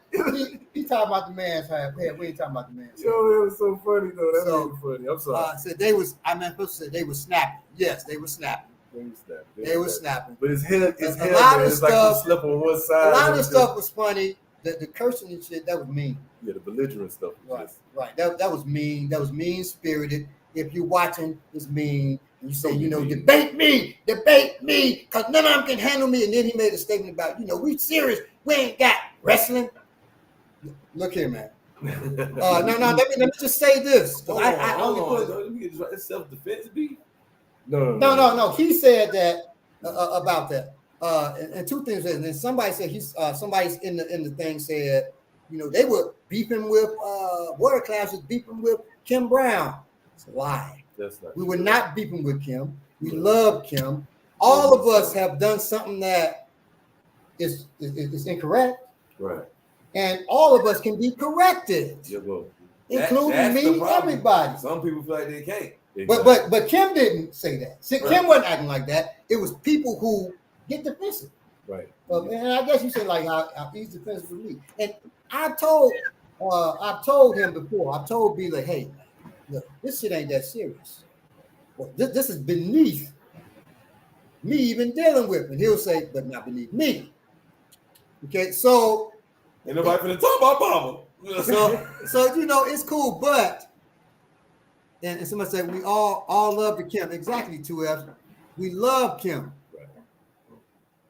What I said, and you can go back and watch the show, was what I said. Right, but that's not. And I back what I said. It had nothing to do with a lack of love for Kim. One, I want to see Kim elevate. In fact, I wrote a whole book based on something that Kim said. Right, on her suggestion. Right. So we're not going to do that, right? And when you talk about seriousness with wrestling, it's because you're untrained, my brother. Like how recently Hiram said, you don't read, beloved. You don't train, beloved. You don't train, so you call it wrestling. You can. It's not serious, and it is wrestling. If you look on our shirt that says wrestling, if I had to show our shirt, but you don't train. So how serious are you? So right, how serious, and you can't give a serious analysis of what the fuck we do because you don't train. He said, I've done martial arts for years. Man, you don't do martial arts for years and you got that kind of haircut. That's it, bro. That's it. And so that's it, y'all. Love y'all. Stay black or whatever it is it may be. Y'all be safe out there. Peace. Peace. And no, I'm not going to the strip club after this. Whoa. All right. Peace, y'all. Monique looking like, what? Well, I'm into the strip club before. Now we're going to go to the flame. Not right. Oh, no, not the blue flame. We'll be fighting. All right, y'all. Peace.